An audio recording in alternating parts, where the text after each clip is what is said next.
Hello friends, आप सबका हमारे यूट्यूब चैनल ईडू संधान में स्वागत है। आज इस वीडियो सेशन में हम बिहार दरोगा पिस्टल सीरीज के प्रैक्टिस सेट नंबर 6 को देख रहे हैं। इसके लिए जो कटअप तय किया गया है वो है 124 से लेकर 129 यूआर के लिए। ये 124 क्या है, यहाँ पे प्रत्येक प्रश्न के लिए जो है 2 अंक दिए जा रहे हैं, यानी 100 क्वेश्चंस पूछे जाते हैं प्रीलिम्स में, जिसमें जो है एक क्वेश्चन के लिए 2 नंबर दिए जाते हैं, जबकि गलत उत्तर के लिए प्रत्येक गलत उत्तर के लिए 2 मार्क्स जो है काट लिए जाते हैं। तो यह यूआर के लिए 124 से 129 रखा गया है, ओबीसी के लिए 120 से 125, ईबीसी के लिए 117 से 22, ईडब्ल्यूएस के लिए 115 से 20। इसी प्रकार से एससी एसटी और यूआर फीमेल के लिए ये सारे कैटेगरी के लिए यहाँ पे आपको लिए यहाँ पे रखा गया है। तो क्या हुआ कि ऑलरेडी इसका जो है सीट बन चुका है, जो कि आप हमारे टेलीग्राम चैनल ईडू संधान टेस्ट सीरीज से प्राप्त कर सकते हैं। यूट्यूब पे डालने से पहले ठीक एक दिन पहले जो है टेलीग्राम पे इसका पीडीएफ जो है डाला जाता है, जहाँ पे पीडीएफ के साथ साथ एक गूगल लिंक भी दिया जाता है। गूगल लिंक में हम क्या करते हैं कि वहाँ पे हम आपको ओएमआर जो है अवेलेबल करा देते हैं। जो ओएमआर आता है उसके अनुसार से यहाँ पे रैंक लिस्ट प्रिपेयर किया जाता है। तो आप देख रहे होंगे कि यहाँ पे प्रैक्टिस सीट नंबर 6 में जो है जितने लोगों ने भाग लिया है उनका यहाँ पे रैंक लिस्ट बन चुका है। तो अगर आप भी चाहते हैं कि आपका नाम रैंक लिस्ट में शामिल हो, तो आप हमारे टेलीग्राम चैनल ईडू संधान टेस्ट सीरीज को जरूर ज्वाइन करें, जिसका लिंक डिस्क्रिप्शन बॉक्स में मिल जाएंगे। साथ ही साथ आप हमारे यूट्यूब चैनल को भी जरूर लाइक और सब्सक्राइब करें। तो आज के टॉपर रहे विकास रोबिन, जो कि आप मधुबनी से हैं। दूसरे स्थान पे धनंजय कुमार प्रशांत है। ये दोनों का नंबर जो सेम ही 173.6 और 173.6, 88 नंबर इनका भी सही था और 12 क्वेश्चन इनका गलत था। 88 और 12 ये सेम सेम था। तो पहले जो है स्थान पे जो विकास रोबिन और धनंजय कुमार प्रशांत है। तीसरे नंबर पे है आपको संदीप कुमार है, फिर जो है पंकज सिंह है, अजहर है, उसके अलावा जो है संतोष कुमार है, अविनाश है, रमन है, यादव हरि, नवीन है, फिर यहाँ मनीष कुमार है, यहाँ पे फिर प्रभात कुमार, अर्जुन कश्यप, फिर रूबी है, छोटू है, मोहम्मद आरिफ है, अमन है, नितेश है और गगन झा है। तो इस प्रकार से टॉप 20 का यहाँ पे लिस्ट दिया गया है। तो इसके बाद जो है हम लोग अभी प्रैक्टिस सेट स्टार्ट कर रहे हैं। जो भी यहाँ पे क्वेश्चन पूछे गए थे उनका आंसर देख रहे हैं और सॉल्यूशन देख रहे हैं। साथ ही साथ अगर आप पहली बार आए हुए हैं तो आप वीडियो को पॉज करें और सारे क्वेश्चन को सॉल्व करें और अपने कमेंट सेक्शन में आपको बताना है कि आपको कितने नंबर आए। आपको वीडियो सेशन कैसा लग रहा है आप हमसे जरूर साझा करें, क्योंकि उसी फीडबैक के आधार पे आगे भी जो है और भी ऐसे प्रैक्टिस सेट आपको फ्री ऑफ कॉस्ट मिलते रहेंगे। अगर ज्यादा लोग अगर व्यू करेंगे तो प्रैक्टिस सेट सारे ही आपको डेली उपलब्ध करा दिया जाएगा। जैसे ही जो है एग्जामिनेशन जो है फॉर्म आते हैं तो वैसे कोशिश किया जाएगा कि प्रैक्टिस सेट आपको फ्री ऑफ कॉस्ट जो यूट्यूब पे अवेलेबल कराया जाए। लेकिन उसके लिए क्या चाहिए, हमें चाहिए यहाँ पे मास अटेंशन चाहिए। अगर ज्यादा से ज्यादा लोग यहाँ पे होंगे तो हमें जो है फ्री ऑफ कॉस्ट जो है टेस्ट अवेलेबल कराने में कोई दिक्कत ना है। इसलिए आप अपने दोस्तों को जरूर ऐड कीजिए और शेयर कीजिए। तो आज का पहला प्रश्न है, ड्रमलीन के बारे में क्या सत्य है। ऑप्शन दिए गए हैं, यह कार्स्ट प्रदेश में मिलने वाला गर्त है, यह पवन द्वारा निर्मित निक्षेपजन स्थलाकृति है, यह हिमानी क्षेत्रों की उल्टी नाव के आकार की स्थलाकृति है, और ऑप्शन डी है सागरीय स्थलाकृति। ऑप्शन एक में यहाँ चर्चा किया गया कार्स्ट प्रदेश। कार्स्ट प्रदेश क्या होता है, चूने के पत्थर वाली चट्टान के ऊपर या नीचे जब भूमिगत पानी पहुंचता है तो एक विचित्र प्रकार की स्थलाकृति का निर्माण होता है। इसे बोलते हैं हम कार्स्ट स्थलाकृति। तो कभी कभी प्रश्न में यह भी पूछे जाते हैं कार्स्ट स्थलाकृति में किस पदार्थ की बहुलता होती है, तो वो होता है कौन, चूना का बहुलता होता है। तो ऑप्शन एक यहाँ पे संबंधित नहीं है, ड्रमलिन से खत्म हो गया। फिर यहाँ दिया गया पवन द्वारा। तो पवन द्वारा निक्षेप जन स्थलाकृति जो निर्मित होती है उसे बोलते हैं वात गर्त बोलते हैं, विंड बोलते हैं क्या, विंड ट्रॉफ बोलते हैं। तो ये भी यहाँ पे ऑप्शन गलत हो जाएगा। फिर यहाँ दिया गया हिमानी क्षेत्रों में। तो हिमानी क्षेत्रों में एक उल्टी नाव की आकार की स्थलाकृति का निर्माण होता है। जब वहां पे बर्फबारी होती है तो इस प्रकार की आकृति का निर्माण होता है। इसी के बोलते हैं हम डोल, इसे बोलते हैं हम ड्रम लीन बोलते हैं। तो ये यहाँ पे ऑप्शन नंबर सी यहाँ पे सही हो जाए। अब यहाँ पे अगला प्रश्न है, गुरु नानक का जन्म तलवंडी नामक ग्राम में हुआ था। तलवंडी किस नदी के किनारे बसा हुआ था। ऑप्शन दिए गए हैं ब्यास, सतलज, रावी और चंबल। इसका सही उत्तर हो जाएगा option number C, Ravi. Talwandi Pakistan के पंजाब प्रांत में अवस्थित एक ग्राम है। यहीं पे सिख धर्म के प्रथम गुरु गुरु नानक जी का 1469 ईस्वी में कार्तिक पूर्णिमा का दिन यहीं पे इनका जन्म हुआ था। बात करते हैं हम सिख धर्म के अंतिम गुरु, अंतिम यानी 10वें गुरु के बारे में। तो 10वें गुरु जो है वे थे गुरु गोविंद साहिब थे।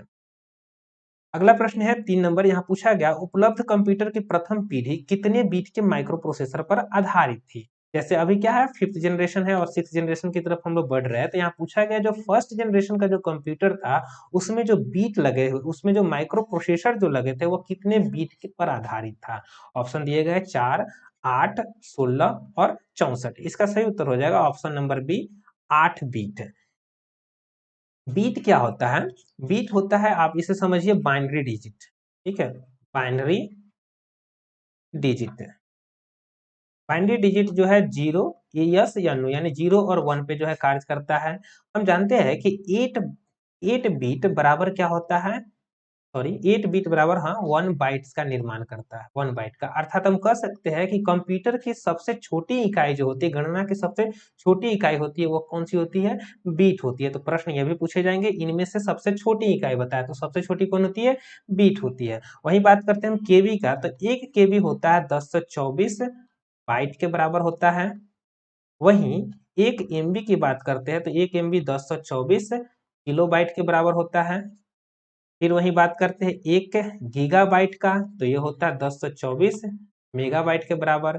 फिर यहाँ पे 1 टेराबाइट की बात करते हैं तो ये होता है 1024 गीगाबाइट के बराबर हो।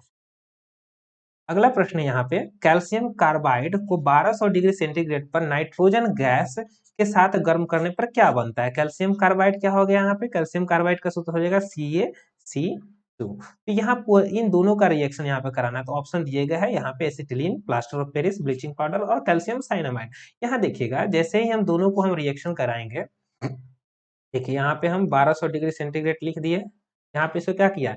हीट किया गया। तो जैसे ही यहाँ पे क्या होगा, नाइट्रोजन के एक अणु, यानी नाइट्रोजन के पदार्थ यहाँ पे क्या करेंगे, यहाँ पे कार्बन को एक को यहाँ पे रिप्लेस कर देगा, कार्बन के एक अणु को। तो इस प्रकार से बनाएगा CaCN2 और जो रिप्लेस्ड कार्बन के अणु है यहाँ पे चले आएंगे। तो इस प्रकार से यह बनेगा CaCN2, यही कहलाता है कैल्शियम साइनामाइड कहलाता है। तो कैल्शियम साइनामाइड को ही हम बोलते हैं, अन्य भाषा में अगर देखा जाता है तो इसी को बोलते हैं नाइट्रोलियम के नाम से भी इसको जाना जाता है। तो कभी कभी प्रश्न में कैल्शियम साइनामाइड की चर्चा नहीं रहेगा, वहां पे किसका रहेगा? नाइट्रोलियम की चर्चा रहेगा। तो नाइट्रोलियम ही इसी को बोलते हैं, कैल्शियम साइनामाइड को ही बोला जाता है। अगला प्रश्न है, यदि एक महीने का तीसरा दिन मंगलवार हो तो उसी महीने के 23वां दिन कौन सा होगा?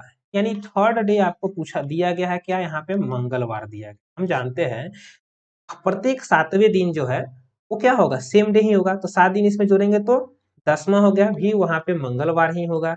फिर यहाँ पे 17वां, वो भी मंगलवार ही होगा। फिर यहाँ पे 7 जोड़ेंगे तो 24वां भी क्या हो जाएगा? मंगलवार ही होगा। लेकिन प्रश्न में क्या पूछा गया है? 23वां, यानी एक दिन पहले चले आइए, तो मंगलवार से एक दिन पहले हो जाएगा सोमवार। तो ऑप्शन नंबर डी इसका सही होगा। अगला प्रश्न यहाँ पे पूछा गया, निम्नलिखित में से कौन सा राज्य चीन के साथ सीमा साझा नहीं करता है? ऑप्शन दिए गए सिक्किम, उत्तराखंड, मिजोरम और हिमाचल प्रदेश। आइए मैप को देखते हैं। मैप में यहाँ देख रहे होंगे, यहाँ पे क्या है आपको? चाइना है। तो चाइना के साथ जो है यहाँ पे लद्दाख एक यूटी हो गया, फिर यहाँ पे हिमाचल प्रदेश, उत्तराखंड, फिर यहाँ पे सिक्किम और अरुणाचल प्रदेश। इस आप देखेंगे कि 4 स्टेट्स और एक यूटी जो है चाइना के साथ बॉर्डर का निर्माण कर रहा है। यानी कुल मिलाकर 5 ऐसे भारत के जो स्टेट और यूटी है जो कि चाइना के साथ बॉर्डर यहाँ पे शेयर कर रहा है। तो यहाँ पे सिक्किम तो कर ही रहा है, उत्तराखंड भी कर रहा है, हिमाचल भी कर रहा है, लेकिन यहाँ पे क्या दिया? मिजोरम। मिजोरम आप देखेंगे यहाँ पे, मिजोरम जो है यह म्यांमार के साथ जो अपना सीमा का साझा करता है। तो इसका ऑप्शन नंबर सी यहाँ पे सही हो जाएगा। प्रश्न संख्या 7 की ओर बढ़ते हैं। यहाँ पूछा गया है, हाल ही में मलेशिया के वर्तमान प्रधानमंत्री कौन बने हैं? ऑप्शन दिए गए हैं महातिर मोहम्मद, अनवर इब्राहिम, मुहिउद्दीन यासीन और ऑप्शन यहाँ पे डी दिया गया है अहमद शाह। देखिएगा ये अहमद शाह जो है, अहमद शाह वहां के अभी तत्कालीन जो है राजा है। वही बात करते हैं महातिर मोहम्मद का, तो महातिर मोहम्मद जो है मलेशिया के सबसे लॉन्गेस्ट टर्म, यानी लॉन्गेस्ट टर्म के लिए जो है वहां के ये प्रधानमंत्री रहे हुए थे। तो इसका सही उत्तर हो जाएगा option number B, Anwar Ibrahim. Anwar Ibrahim हाल ही में मलेशिया के प्रधानमंत्री बने हैं। इसका सही उत्तर हो जाएगा ऑप्शन नंबर बी। अगला प्रश्न यहाँ पूछा गया है, निम्न में से किसकी पुष्टि के लिए बिडाल परीक्षण किया जाता है? ऑप्शन दिए गए हैं निमोनिया, जुकाम, मलेरिया और टाइफाइड। विडाल का परीक्षण जो है यहाँ पे क्या हो जाएगा, टाइफाइड के लिए। टाइफाइड के लिए जो है विडाल परीक्षण किया जाता है। टाइफाइड जो है एक रोग है जो कि जीवाणु के द्वारा होता है। इसके लिए जिम्मेवार जीवाणु है वो है, नाम है इसका साल्मोनेला टाइफी। साल्मोनेला टाइफी जो होता है इसके कारण ही जो है मनुष्य में जो है टाइफाइड ज्वर होता है। यह काफी ही कष्टदायक होता है। यह सामान्यतः कंटामिनेटेड, जिसे संदूषित बोलते हैं, कंटामिनेटेड भोजन और पानी के ग्रहण करने से होता है। तो जो कंटामिनेटेड जो भोजन और पानी होता है ये हमारी छोटी आंत में घुस जाती है, जहां से यह रक्त के द्वारा शरीर के अन्य भागों में पहुंच जाती है। इस रोग के कुछ लक्षण है। इसमें क्या होता है, लगातार जो है तेज बुखार होता है, 39 डिग्री से लेकर 40 डिग्री सेंटीग्रेड तक इसमें बुखार होती है। साथ ही साथ कमजोरी हो गई, आमाशय में पीड़ा होती है, कब्ज होता है, सिर दर्द और भूख न लगना इस रोग का प्रमुख लक्षण है। कभी कभी ऐसा होता है आंत में छेद भी हो जाता है और जिसके कारण मृत्यु भी हो जाती है। तो टाइफाइड जो काफी ही भयानक रोग भी कहा जाता है। अब प्रश्न संख्या 9 है, योग और ध्यान के माध्यम से पुरानी बीमारियों के विकार को दूर करने के उद्देश्य से आयु ऐप किसके द्वारा जारी किया गया है? ऑप्शन दिया गया आयुष मंत्रालय, केरल सरकार, बिहार सरकार और कर्नाटक सरकार। इसका सही उत्तर हो जाएगा ऑप्शन नंबर डी, कर्नाटक सरकार। कर्नाटक सरकार ने ही हाल ही में योग और ध्यान के माध्यम से पुरानी बीमारियों को दूर करने के लिए आयु ऐप विकसित किया है। वहीं बात करते हैं कर्नाटक के मुख्यमंत्री का, तो वहां के भी वर्तमान में जो मुख्यमंत्री है वह बसवराज बोमबोई है। प्रश्न संख्या 10 में पूछा गया, सुंदरबन डेल्टा का निर्माण करने वाली नदियां कौन कौन सी है? ऑप्शन दिए गए गंगा ब्रह्मपुत्र, गंगा झेलम, गंगा सिंधु और झेलम यहाँ पे दिया गया है। इसका सही उत्तर हो जाएगा ऑप्शन नंबर ए, गंगा और ब्रह्मपुत्र। गंगा और ब्रह्मपुत्र के साथ साथ एक और नदी है जो कि बांग्लादेश में बहती है, जिसका नाम है मेघना। एक्चुअली मेघना क्या है, गंगा और ब्रह्मपुत्र की जो संयुक्त धारा है उसको बोला जाता है मेघना। तो मेघना कहाँ पे है, यह सॉरी ये जो है बांग्लादेश में है। बांग्लादेश में है। तो बांग्लादेश की जो है नदी है एक मेघना है और भारत में बहने वाली गंगा और ब्रह्मपुत्र है। ये तीनों मिलके जो है सुंदरबन डेल्टा का निर्माण करता है। बात करते हैं सुंदरबन डेल्टा का, तो इसमें 2/3 हिस्सा जो है वह बांग्लादेश के पास है, वहीं 1/3 हिस्सा यह भारत के पास है। यह दुनिया की सबसे बड़ी नदी डेल्टा है। अगला प्रश्न यहाँ पूछा गया है, साल की लकड़ी का उपयोग अधिकतर किस उद्योग में किया जाता है? ऑप्शन दिया गया है रेलवे स्लीपर, कागज, माचिस और कत्था। इसका सही उत्तर हो जाएगा option number A, railway sleeper. Railway sleeper में साल या जिसे साखू भी बोलते हैं, इसका प्रयोग जो अधिकतर किया जाता है क्योंकि यह काफी कठोर होता है, भारी होता है, मजबूत होता है और भूरे रंग की होती है। तो इसका वजन जो है काफी विशिष्ट होता है, यानी ज्यादा होता है। यही कारण है कि इसका प्रयोग जो है रेलवे स्लीपर में किया जाता है।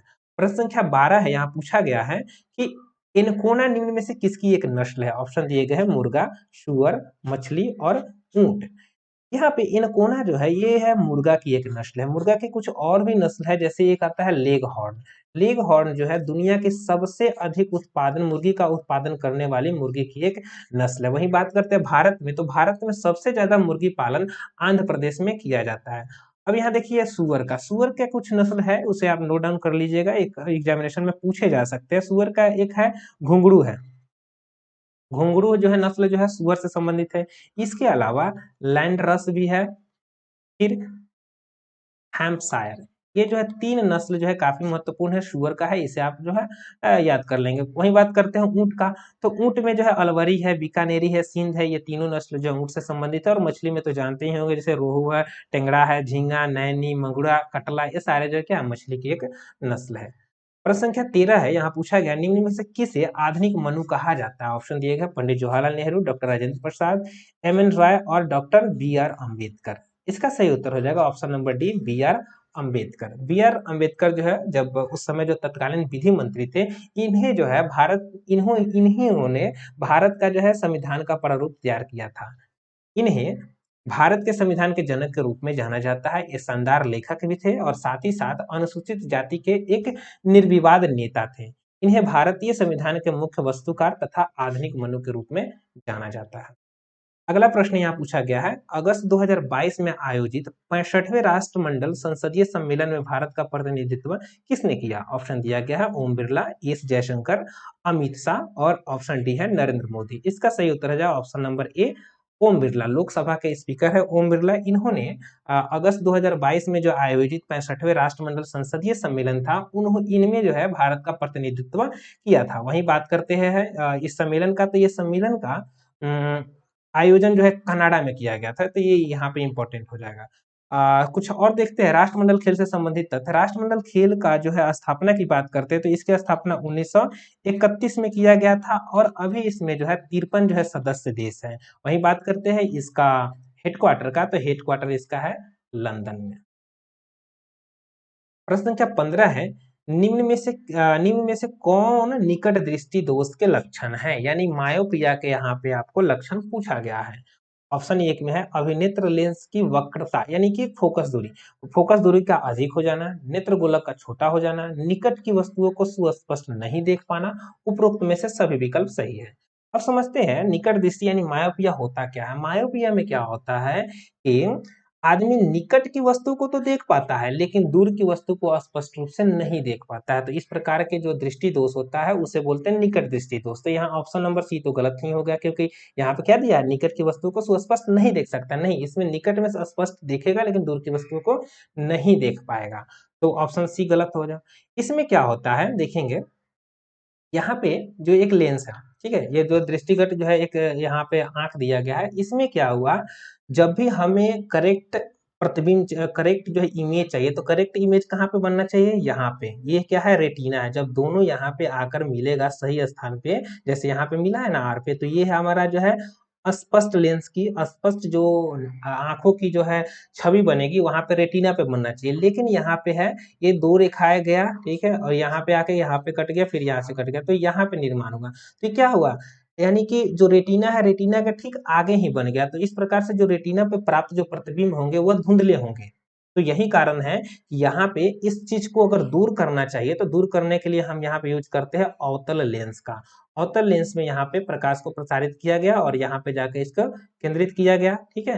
तो इस प्रकार से जो है ये यहाँ पे आ गया, फिर यहाँ से यहाँ आ गया, और इसके बाद जैसे ही यहाँ लेंस से गुजारते हैं तो ठीक जो है ये दोनों रेखाएं जो है यहाँ पे काटेगी, जो कि रेटिना पे काटेगी। तो इस प्रकार से जो प्रतिबिंब जो हमारा इमेज प्राप्त होंगे वो क्या होंगे, वो सुस्पष्ट होंगे और दृष्टि और जो है यहाँ पे दोषपूर्ण नहीं होंगे। तो इस प्रकार से हम कह सकते हैं कि जब भी निकट दृष्टि दोष होता है तो निकट दृष्टि दोष को दूर करने के लिए हम अवतल लेंस का प्रयोग करते हैं, जिसे हम अपसारी लेंस यानी डाइवर्जिंग लेंस भी कहते हैं। डाइवर्जिंग लेंस क्यों कहते हैं, यहाँ पे मानते हैं यहाँ पे अवतल लेंस है। यहाँ पे जैसे यहाँ पे प्रकाश होता है तो क्या प्रकाश आया और इसके बाद ऐसे हो गया, फिर यहाँ प्रकाश आया फिर ऐसे हो गया, फिर गया फिर ऐसे, ये आप देख रहे हैं क्या होगा, डाइवर्ज कर रहे हैं, यानी कि दूर भाग रहे हैं, तो इसे बोलते हैं डाइवर्जिंग लेंस बोलते हैं। वही बात करते हैं हम उत्तल लेंस का, तो उत्तल लेंस को जो है हम बोलते हैं अभिसारी लेंस बोलते हैं। यहाँ पे इसके प्रकाश पुंज क्या होते हैं, एक स्थान पे जाके इकट्ठा होते हैं, तो इसे कन्वर्जिंग लेंस के नाम से जाना जाता है। अब प्रश्न संख्या 16 है, यहाँ पूछ रहा है कि यहाँ सूची 1 है और सूची 2 है, इसको मिलान करना है। एक साइड में अनुसूची दिया हुआ है, दूसरे साइड में इसका विषय दिया हुआ है। चौथी अनुसूची है, छठी, आठवीं, नौवीं और यहाँ पे सब्जेक्ट दिया हुआ है। तो देखेंगे यहाँ पे आठवीं अनुसूची तो यहाँ पे भाषा से हो गया, तेजू भैया को याद कीजिए। तो यहाँ पे आठवीं अनुसूची भाषा से हो गया। वही बात करते हैं आज छठी अनुसूची का, तो छठी अनुसूची हो जाएगा जनजाति से संबंधित है, जबकि नौवीं अनुसूची है भूमि सुधार से है और चौथी अनुसूची हो जाएगा राज्यसभा से है। तो इस प्रकार से आप देख सकते हैं कि एक का हो गया 3, फिर 2 का हो जाएगा 4, फिर 3 का हो गया 2 और 4 का हो गया 1। तो 3 4 2 1, तो ऑप्शन नंबर यहाँ पे इसका करेक्ट आंसर, ठीक है। आगे बढ़ते हैं। अब यहाँ दिया गया है प्रश्न संकेतों को बदलने पर निम्नलिखित समीकरणों को यहाँ पे संतुलित करना है। देखिए यहाँ पे ऑप्शन नंबर 1 से ट्राई कीजिएगा, तो 115 माइनस हो जाएगा 85 या भागे हो गया 17 गुने हो गया 9 और बराबर 70। तो यहाँ पे 17 पचे 85 हो गया, तो 115 माइनस 5 और गुने यहाँ पे 9 9 पचे 45, तो यहाँ पे घटाएंगे तो आ जाएगा आपको 70, जो कि समीकरण को संतुलित करता है। तो ऑप्शन नंबर 1 इसका करेक्ट आंसर हो जाएगा। प्रश्न संख्या 18 है, निम्नलिखित में से प्राथमिक समूह का उदाहरण है। ऑप्शन दिए गए हैं परिवार, पड़ोसियों का समूह, अंतरंग मित्रों का समूह और उपयुक्त में से सभी। देखिए यहाँ पे समाज शास्त्र के अनुसार से जो समाज को बांटा जाता है, जैसे प्राथमिक समूह है, द्वितीयक समूह है, बाह्य और जो है अंतर समूह है, तो उसी प्रकार से यहाँ देखते हैं, यहाँ पूछा गया प्राथमिक समूह। प्राथमिक समूह क्या होता है? प्राथमिक समूह का आकार जो है छोटा होता है। इस समूह में जो व्यक्ति होते हैं उनके बीच सैद्धांतिक और व्यक्तिगत संबंध पाए जाते हैं। इसमें निकटता होता है। तो जैसे परिवार हो गया, पड़ोसियों का समूह हुआ, मित्रों का समूह हुआ, ये सारे जो है प्राथमिक समूह के उदाहरण हैं। इसके अलावे आप देख सकते हैं, ये प्राथमिक समूह जो होते हैं इनहेरिटेंट होते हैं, ये जन्मजात होते हैं, जन्म से ही होते हैं इनके। जैसे कि धर्म, धर्म जो है आप यहाँ पे धर्म अगर कोई पूछे कि ये जो है कौन सा समूह है, तो ये प्राथमिक समूह है। उसी प्रकार से जाति भी क्या है? प्राथमिक समूह है। लेकिन वही बात करते हैं हम राजनीतिक दल का, तो राजनीतिक दल जो होता है ये क्या होता है? आगे चलकर आप जो है इसमें विभेद करते हैं ना, आज यह पार्टी है, दूसरी कल पार्टी है, ये आपके विचार पर यह तय होता है। तो इस प्रकार से हम कह सकते हैं राजनीतिक दल है, ये है आपका द्वितीयक समूह। द्वितीयक समूह में क्या होते हैं? इसका समूह जो है काफी विस्तार होता है। इसमें कोई जो है आपसी सहयोग की भावना नहीं होती है।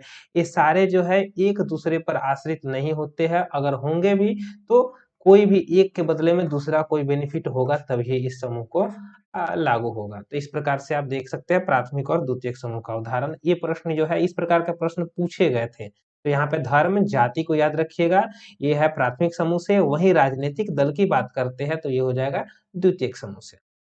अगला प्रश्न है 2011 की जनगणना के अनुसार निम्नलिखित राज्यों में से किस राज्य में स्त्री और पुरुष का साक्षरता में सबसे अधिक अंतर है? यानी पुरुषों की साक्षरता और महिलाओं की साक्षरता दोनों के बीच का डिफरेंस सबसे अधिक कहाँ पे था? तो राजस्थान ऑप्शन है, केरल है, मध्य प्रदेश है और बिहार ऑप्शन में दिया गया है।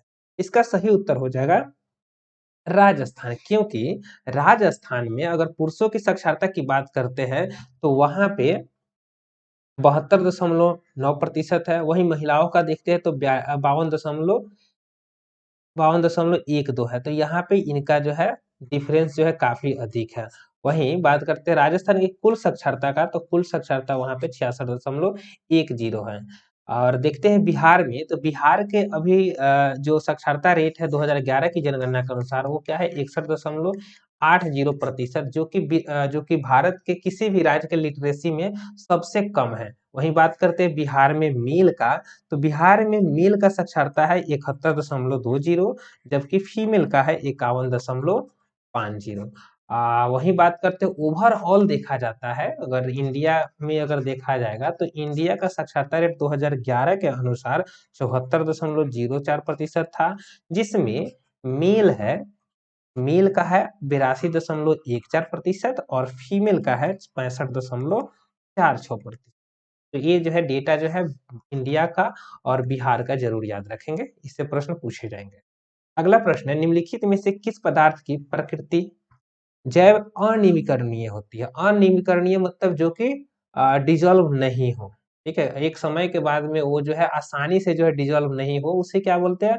अनिवीनीकरण। ऑप्शन दिए गए सूती कपड़ा, धातुओं के डिब्बे, कागज और सब्जी और फलों के छिलके और बचा हुआ सामग्री, ठीक है, तो भोजन। तो यहाँ पे आप देखेंगे सूती कपड़ा, अगर इसे आप कुछ दिनों के लिए छोड़ देते हैं, मिट्टी में दबा के छोड़ देंगे, तो बाद में वहां पे चेक करेंगे तो ये जो है वहां पे क्या हो जाएगा? डिजोल्व हो जाता है, उसके अंदर जो है वो पूरी तरह से अपघटित हो जाता है। कागज का भी वही केस है।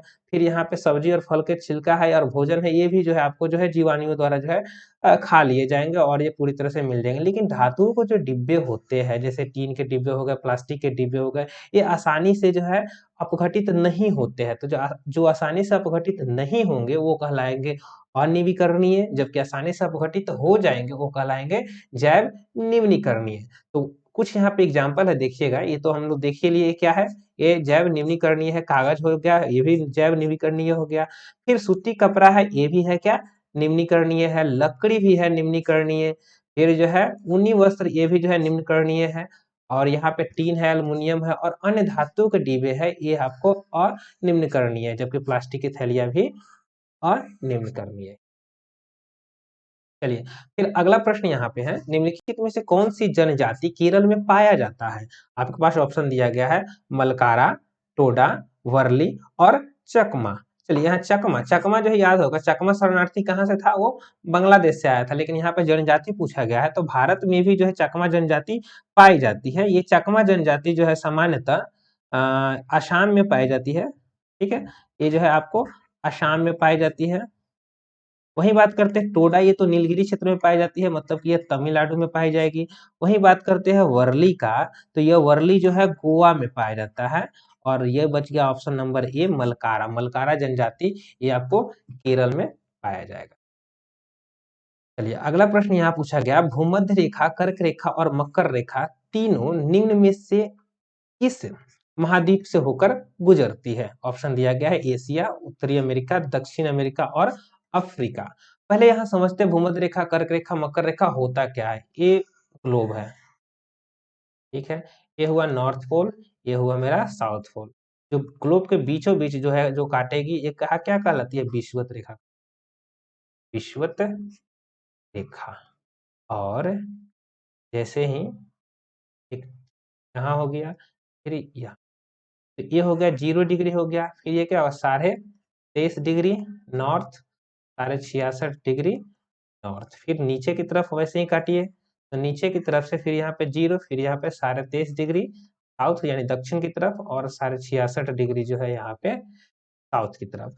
तो जो विषुवत रेखा होती है 0 डिग्री रेखा को ही कहा जाता है, इसी को कहा जाता है भूमध्य रेखा, ठीक है, इसी को क्या बोलेंगे, भूमध्य रेखा कहेंगे। वही बात करते 23.5 डिग्री नॉर्थ को, इसे कहा जाता है कर्क रेखा कहा जाता है।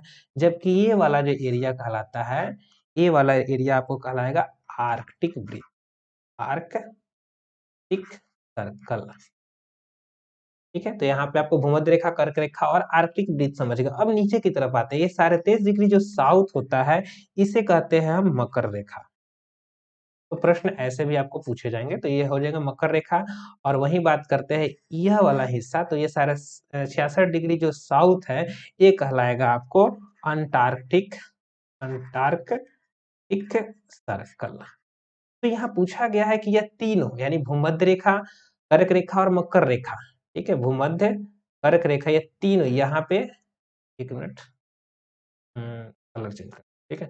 तो यहाँ पे ये तीनों पूछा गया, ये तीनों देखेंगे आप मैप पे, तो ये तीनों जो है अफ्रीकी महादेश में पाया जाता है। तो इसका सही उत्तर क्या हो जाएगा, अफ्रीका। वही बात करते हैं यहाँ पे भूमध्य रेखा और सिर्फ मकर रेखा के, तो ये दोनों जो है भूमध्य रेखा और मकर रेखा, ये दोनों दक्षिण महाद्वीप में पाए जाते हैं।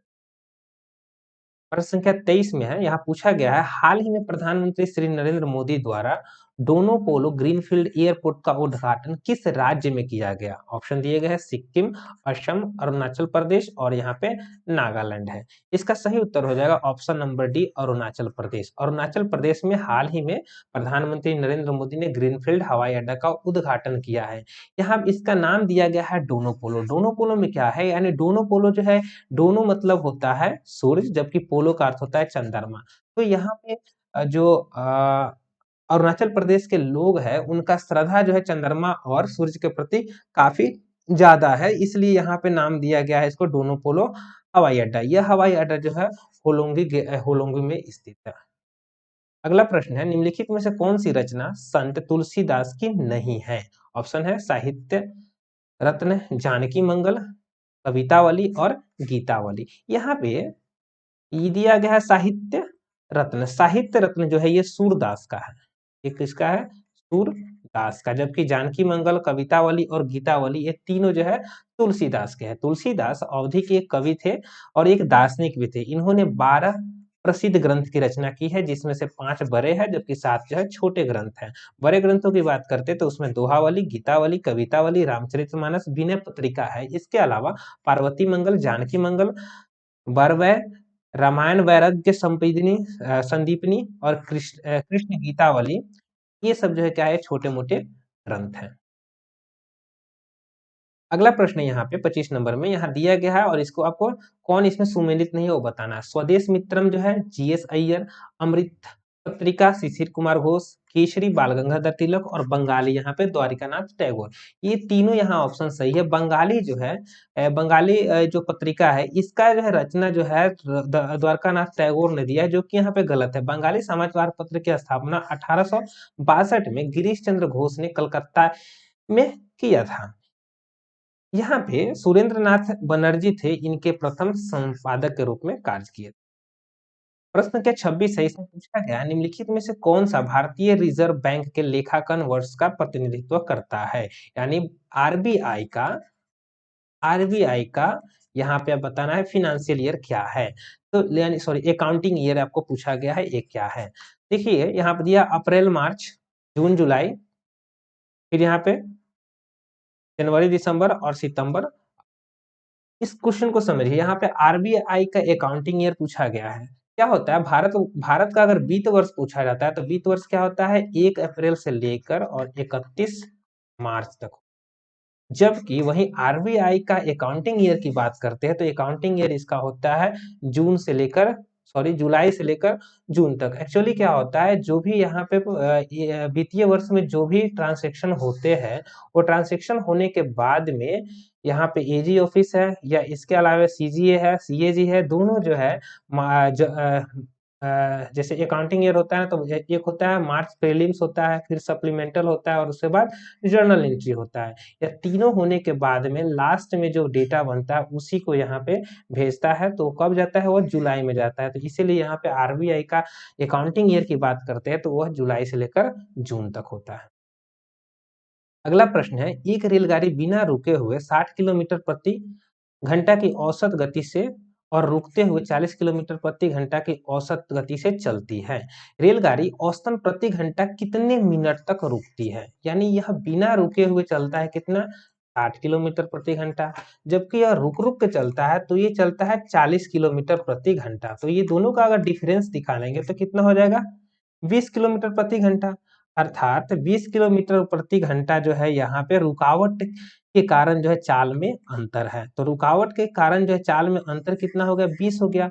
और वही रुकावट के कारण लगने वाले समय को निकालना होगा तो हम 20/60 कर देंगे, यानी 60 से यहाँ डिवाइड कर देंगे क्योंकि हम प्रति घंटा पूछा गया तो 60 से डिवाइड किया तो कितना हो गया 1/3। ठीक है, 1/3 यहाँ पे आवर हो गया तो इसे आप चेंज करेंगे मिनट में, तो यहाँ 60 से मल्टीप्लाई करेंगे तो 30 गुना 60 यानी 20 मिनट आंसर होगा। तो सही उत्तर हो जाएगा 27 का ऑप्शन नंबर ए। 28 प्रश्न में यहाँ पूछा गया है, निम्न में से कौन सा राज्य उत्तर पूर्वी राज्य के 7 बहनों का भाग नहीं है? यानी अगर हम नॉर्थ ईस्ट स्टेट की बात करते हैं तो नॉर्थ ईस्ट स्टेट में जो है 7 स्टेट है जिसको कहा जाता है 7 सिस्टर्स ऑफ इंडिया। तो 7 सिस्टर्स में कौन नहीं है? तो यहाँ देखिएगा ऑप्शन दिया गया मेघालय, त्रिपुरा, अरुणाचल प्रदेश और पश्चिम बंगाल। याद रखिएगा 7 सिस्टर्स जब भी पूछेगा तो इस नियम को याद रखिएगा, A² MQ A² Arunachal Pradesh, फिर यहाँ पे असम हो जाएगा। एमक्यू में आते हैं तो एमक्यू में आ जाएगा मिजोरम, फिर मणिपुर, उसके अलावे मेघालय, फिर टी से आता है तो टी से आ जाएगा त्रिपुरा और एन से हो जाएगा नागा। तो A² MQ इसको याद रखिएगा, आपका ये क्वेश्चन हमेशा सही होगा। तो इस प्रकार से हम देख सकते हैं कि यहाँ पे पश्चिम बंगाल जो है इसमें शामिल नहीं है। अब आते हैं 29 नंबर पे, यहाँ पूछा गया कारकोट वंश के बाद कश्मीर पर किस वंश के शासन यानी किस वंश के शासक ने शासन किया? ऑप्शन दिया गया लोहार, उत्पल वंश, सेन वंश और इनमें से कोई नहीं। कारकोट वंश के बाद में यहाँ पे उत्पल वंश ने यहाँ पे शासन किया था, तो सही उत्तर हो जाएगा ऑप्शन नंबर बी। इस वंश के संस्थापक अवंती वर्मन था। अवंती वर्मक नामक नगर की स्थापना अवंती वर्मन ने ही की थी। कश्मीर में शासक करने वाले शासकों के वंश के कालक्रम की बात करें तो वह इस प्रकार है, कारकोट वंश, उसके बाद आया उत्पल वंश, उसके बाद आया लोहार वंश। अगला प्रश्न यहाँ पे सुनहरी क्रांति का संबंध किससे है? ऑप्शन दिया गया बागवानी, अंडा, फल उत्पादन और तिलहन उत्पादन। एक्चुअली क्या है, सुनहरी क्रांति का संबंध जो है बागवानी से है, विशेषकर फल उत्पादन से है। तो इस प्रश्न में जो है ऑप्शन ए और सी दोनों यहाँ पे सही लिया जाएगा। यहाँ प्रश्न पूछा गया है, निम्नलिखित में से कौन सी पंचवर्षीय योजना मानव संसाधन विकास पर केंद्रित थी? ऑप्शन दिए गए हैं पांचवी, पहली, तीसरी और उपयुक्त में से एक से अधिक। पहली पंचवर्षीय योजना यह कृषि के क्षेत्र पर आधारित था, कृषि क्षेत्र पर यह आधारित था। यह पंचवर्षीय योजना हैरोल्ड डोमर मॉडल पे आधारित था। वहीं बात करते हैं तीसरी पंचवर्षीय योजना का, तो तीसरी पंचवर्षीय योजना कृषि उत्पाद पर आधारित था। यह था कृषि उत्पाद पे, खासकर इसमें गेहूं के उत्पादन पर काफी जोर दिया गया था। वहीं बात करते हैं हम पांचवी पंचवर्षीय योजना का, तो पांचवी पंचवर्षीय योजना का कार्यकाल 1974 से लेकर 1978 तक रहा था। इस पंचवर्षीय योजना में कृषि उत्पाद के साथ साथ कृषि उत्पाद के साथ साथ रक्षा क्षेत्र में आत्मनिर्भर होने के लिए काफी जोर दिया गया था। साथ ही साथ इसमें रोजगार के सृजन को भी महत्व दिया गया था। इस प्रकार से हम कह सकते हैं कि यह पंचवर्षीय योजना, पांचवी पंचवर्षीय योजना मानव संसाधन विकास पर केंद्रित था। पांचवी पंचवर्षीय योजना के लिए जो टारगेट रखा गया था, टारगेट ग्रोथ रखा गया था, वो था आपको 4.4%। जबकि जब यह योजना खत्म हुई तो उस समय जो है इसने ग्रोथ प्राप्त की थी 4.8%, यह प्राप्त किया हुआ था। और इसी पंचवर्षीय योजना के बाद में अगला पंचवर्षीय योजना वो जो है नहीं आया था, और उसके बाद में बीच में क्या आ गया था, रोलिंग प्लान आया। अगला प्रश्न है, स्त्री केसर के आधार पर उभरा हुआ भाग क्या कहलाता है? ऑप्शन दिए गए हैं अंडाशय, ओवरी, विजांड, ओवुल, प्लेसेंटा और स्टिग्मा। स्टिग्मा जिसे हम क्या बोलते हैं हिंदी में, वर्ती काग्र बोलते हैं। तो ये पूछा गया है। अब देखिएगा यहाँ पे पुष्प में जो है दो भाग होते हैं, एक होते हैं मेल होते हैं और दूसरा क्या होता है, फीमेल होता है। तो जो मेल पार्ट होते हैं वो कहलाते हैं पुमंग कहलाते हैं, जबकि फीमेल कहलाते हैं वो जायंग कहलाते हैं। पुमंग, पुमंग जिसे इंग्लिश में बोल सकते हैं एंड्रोसियम बोलते हैं, जबकि फीमेल को जो है जायंग को बोलते हैं गायनेकियम बोलते हैं। तो जो जायंग होता है, जायंग जो है स्त्री जनन अंग का प्रतिनिधित्व करता है। जायंग में एक स्त्री केसर होता है जिसे हम पिस्टल बोलते हैं। तो यह पिस्टल जो है सिंगल पिस्टल भी हो सकते हैं, पोली पिस्टल भी हो सकते हैं। तो प्रत्येक पिस्टल में तीन भाग होते हैं, प्रत्येक स्टिकेशन में तीन भाग। पहला एक क्या होता है, स्टिग्मा होता है, स्टाइल होता है, और एक ओवरी होता है, यानी वर्तिकाग्र, वर्तिका और अंडाशय होता है। तो इसमें ये जो वर्तिकाग्र होता है, यहाँ पे ये पोलेन है, यानी यहाँ पे एक सब क्या है, परागकण है। तो परागकण के आवरण का मंच का काम करता है वर्तिकाग्र का काम करता है, वर्तिकाग्र होता है। जबकि वर्तिका यह जो है एक पतली सी डंडल होती है, यहाँ डंडल होती है, यहाँ से लेकर यहाँ तक का हिस्सा यह कहलाता है स्टार, यानी वर्तिका कहलाता है। वही बात करते हैं स्त्री केसर के आधार का, तो आधार पर यह उभरा हुआ भाग होता है, इसी को बोलते हैं ओवरी बोलते हैं या अंडाशय बोलते हैं। तो यहीं पे प्रश्न पूछा गया है, स्त्री केसर के आधार पर उभरा हुआ भाग क्या कहलाता है? तो इसका आंसर हो जाएगा अंडाशय, ऑप्शन नंबर ए। इसके साथ साथ आप देख लिए यहाँ पे वर्तिका और वर्तिकाग्र भी क्वेश्चन पूछे जाएंगे, कौन कहाँ होता है। अगला प्रश्न है, जननी सुरक्षा योजना की शुरुआत कब हुई? ऑप्शन दिया गया है 2018, 1978, 2015 और 2003। इसका सही उत्तर हो जाएगा 2015। 2015 में यानी 12 अप्रैल 2015 को जननी सुरक्षा योजना की स्टार्ट किया गया था। इस योजना के तहत ग्रामीण क्षेत्रों में ग्रामीण क्षेत्रों में प्रसव के समय माओ को यहाँ पे 1400 रुपया का आर्थिक मदद दिया जाता है। जबकि हम अर्बन एरिया की बात करते हैं, शहरी एरिया की बात करते हैं, तो शहरी एरिया में 1000 रुपया आर्थिक मदद दिया जाता है। चलिए नेक्स्ट प्रश्न है, यहाँ पूछा गया है, यहाँ सूची 1 और सूची टू को अथी करना है, यहाँ पे सुमेलित करना है। यहाँ पे हड़प्पा संस्कृति में जो बस्ती है उसका दिया है, और यहाँ पे किस नदी पर अवस्थित है वो दिया हुआ है। तो हड़प्पा, कालीबंगन, लोथल, रोपर और इधर भोगवा, घग्गर, रावी और सतलज है। तो देखेंगे यहाँ पे हड़प्पा, हड़प्पा जो है संस्कृति जो था, हड़प्पा संस्कृति यहाँ पे किस पे था, वो रावी पे था। तो हड़प्पा का रावी हो गया, एक का हो गया 3। वहीं कालीबंगन की बात करते हैं तो ये था आपको घग्गर पे था, तो बी का हो गया 2। फिर लोथल की बात करते हैं तो लोथल जो है भोगवा पे था, तो सी का हो गया 1। और रोपर जो हो गया यहाँ पे सतलज पे हो, डी का हो गया यहाँ पे 4। तो 3 2 1 4, 3 2 1 4, ऑप्शन नंबर 1 सही हो। अब इससे संबंधित कुछ और भी जानकारी लेते चले। हड़प्पा, हड़प्पा का खोज जो है ये किया था दयानंद साहनी ने किया हुआ था। कब? 1921 ईस्वी में। 1921 ईस्वी में दयानंद साहनी ने हड़प्पा की खोज किया था। वही बात करते हैं कालीबंगा का, तो कालीबंगा का खोज जो है किया था अमलानंद एक याद रखिएगा, अमलानंद घोष। अब देखिए यहाँ पे बहुत सारे लोग बोलेंगे कि यहाँ पे बीबी लाल और के थापर, बी के थापर भी, हाँ उन्होंने किया था, लेकिन सबसे पहले जो है कालीबंगन का खोज जो है अमलानंद घोष ने किया था। वो कब किया था? 1951 ईस्वी में किया था। और उसके बाद में 1961 ईस्वी में बीबी लाल और बी के थापर ने व्यापक रूप से कालीबंगन का अध्ययन किया हुआ था। अब देखिएगा लोथल का, तो लोथल का खोज जो है रंगनाथन राव ने किया था। कब? 1954 ईस्वी में किया था। वहीं बात करते हैं रोपर का, तो रोपर का खोज जो है 1950 ईस्वी में किया था जगदत्त शर्मा ने। अब अगला प्रश्न यहाँ पे, हमारी बेटी हमारा मान अभियान किस राज्य ने शुरू किया गया है? ऑप्शन दिया गया मध्य प्रदेश, छत्तीसगढ़, झारखंड और हरियाणा। इसका सही उत्तर हो जाएगा option number B, Chhattisgarh. Chhattisgarh सरकार ने यह योजना की शुरुआत किया है। वही बात करते हैं छत्तीसगढ़ के वर्तमान मुख्यमंत्री का, तो वहां पे है श्री भूपेश बघेल, जबकि वहां के नवनिर्मित जो है यहाँ पे नियुक्त जो है राज्यपाल है वो है विश्वभूषण हरिचंदन।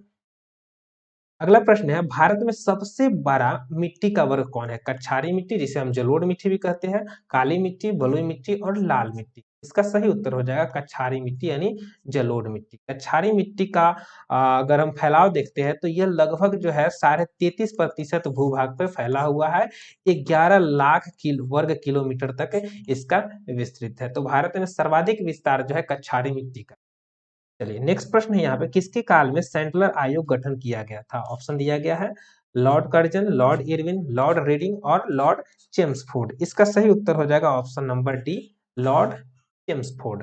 लॉर्ड चेम्सफोर्ड के समय में ही 1917 में सैंडलर आयोग का गठन किया गया था।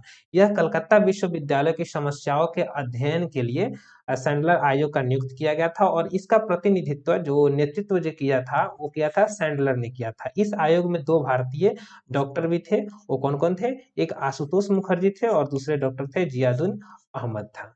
इस आयोग ने कलकत्ता विश्वविद्यालय के साथ साथ सेकेंडरी सेकेंडरी ठीक है, पोस्ट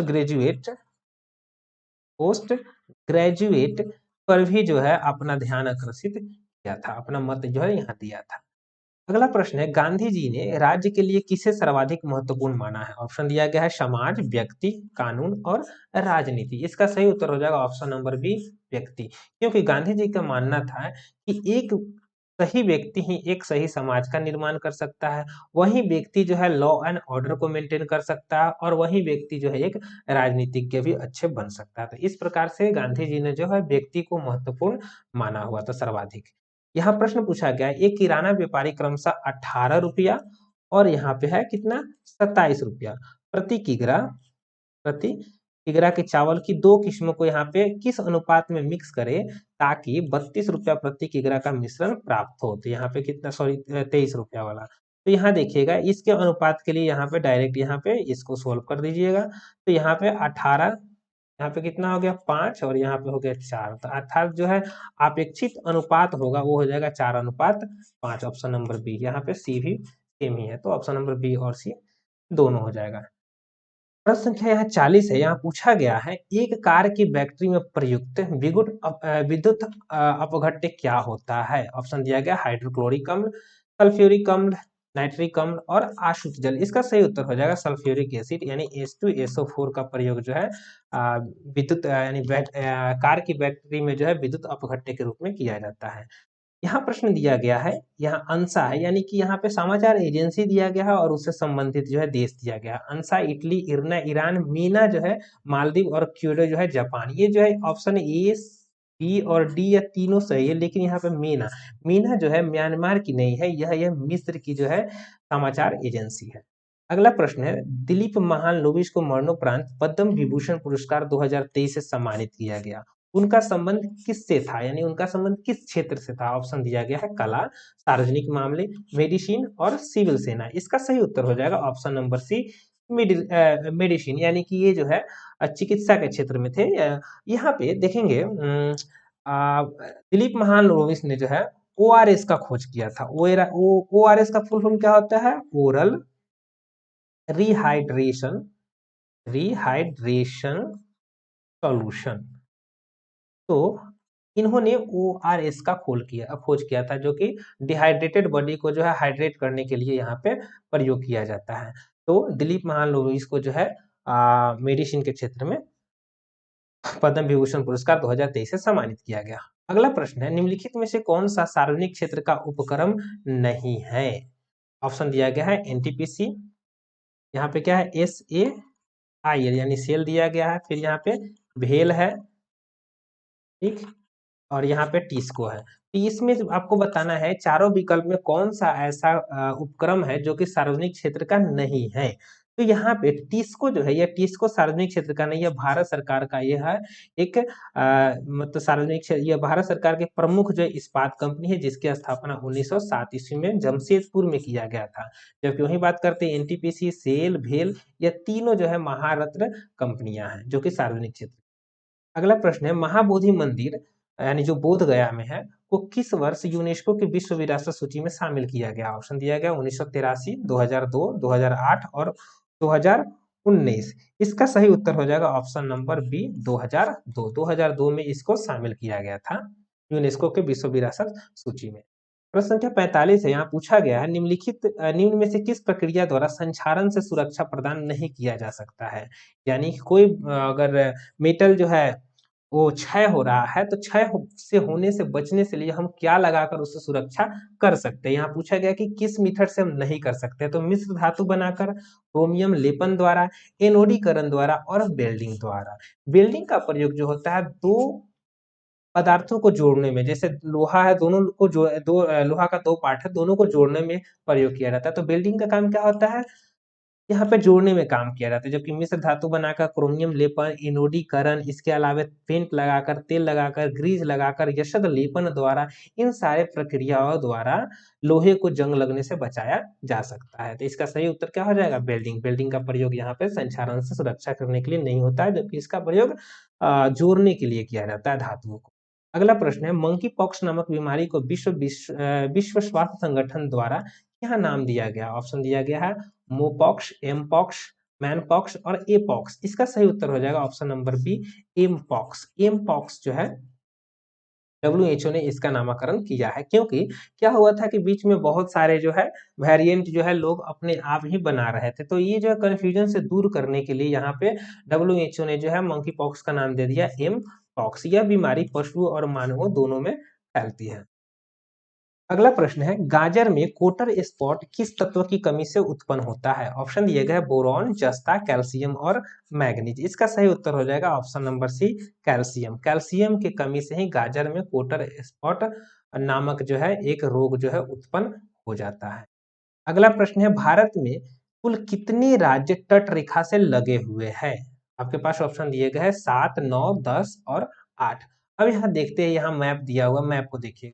तो ये जो है ये इलाका क्या हुआ आपका जो है समुद्री इलाका हुआ। तो इसमें पूछा गया कितने ऐसे राज्य हैं जो तट रेखा से जुड़े हुए। तो पहला यहाँ पे इस साइड से देखते हैं, तो यह गुजरात हो गया, फिर यहाँ पे एक नंबर गुजरात, दूसरा महाराष्ट्र, तीसरा होगा गोवा, चौथा होगा कर्नाटका, पांचवा हुआ केरला, छठा हुआ तमिलनाडु, सातवां हुआ यहाँ पे पौंडीचेरी जो कि क्या है यूटी है, फिर आठवां हो गया यहाँ पे आंध्र प्रदेश, नौवां हो गया ओडिशा और 10वां हो गया वेस्ट बंगाल। यहाँ पे सिर्फ पूछा गया कितने राज्य, तो राज्य कितने हो जाएंगे टोटल 9, जबकि यूटी को शामिल कर दिया जाए तो ये टोटल हो जाएंगे 10। लेकिन यहाँ क्वेश्चन में सिर्फ राज्य पूछा गया, इसलिए इसका सही उत्तर हो जाएगा 9।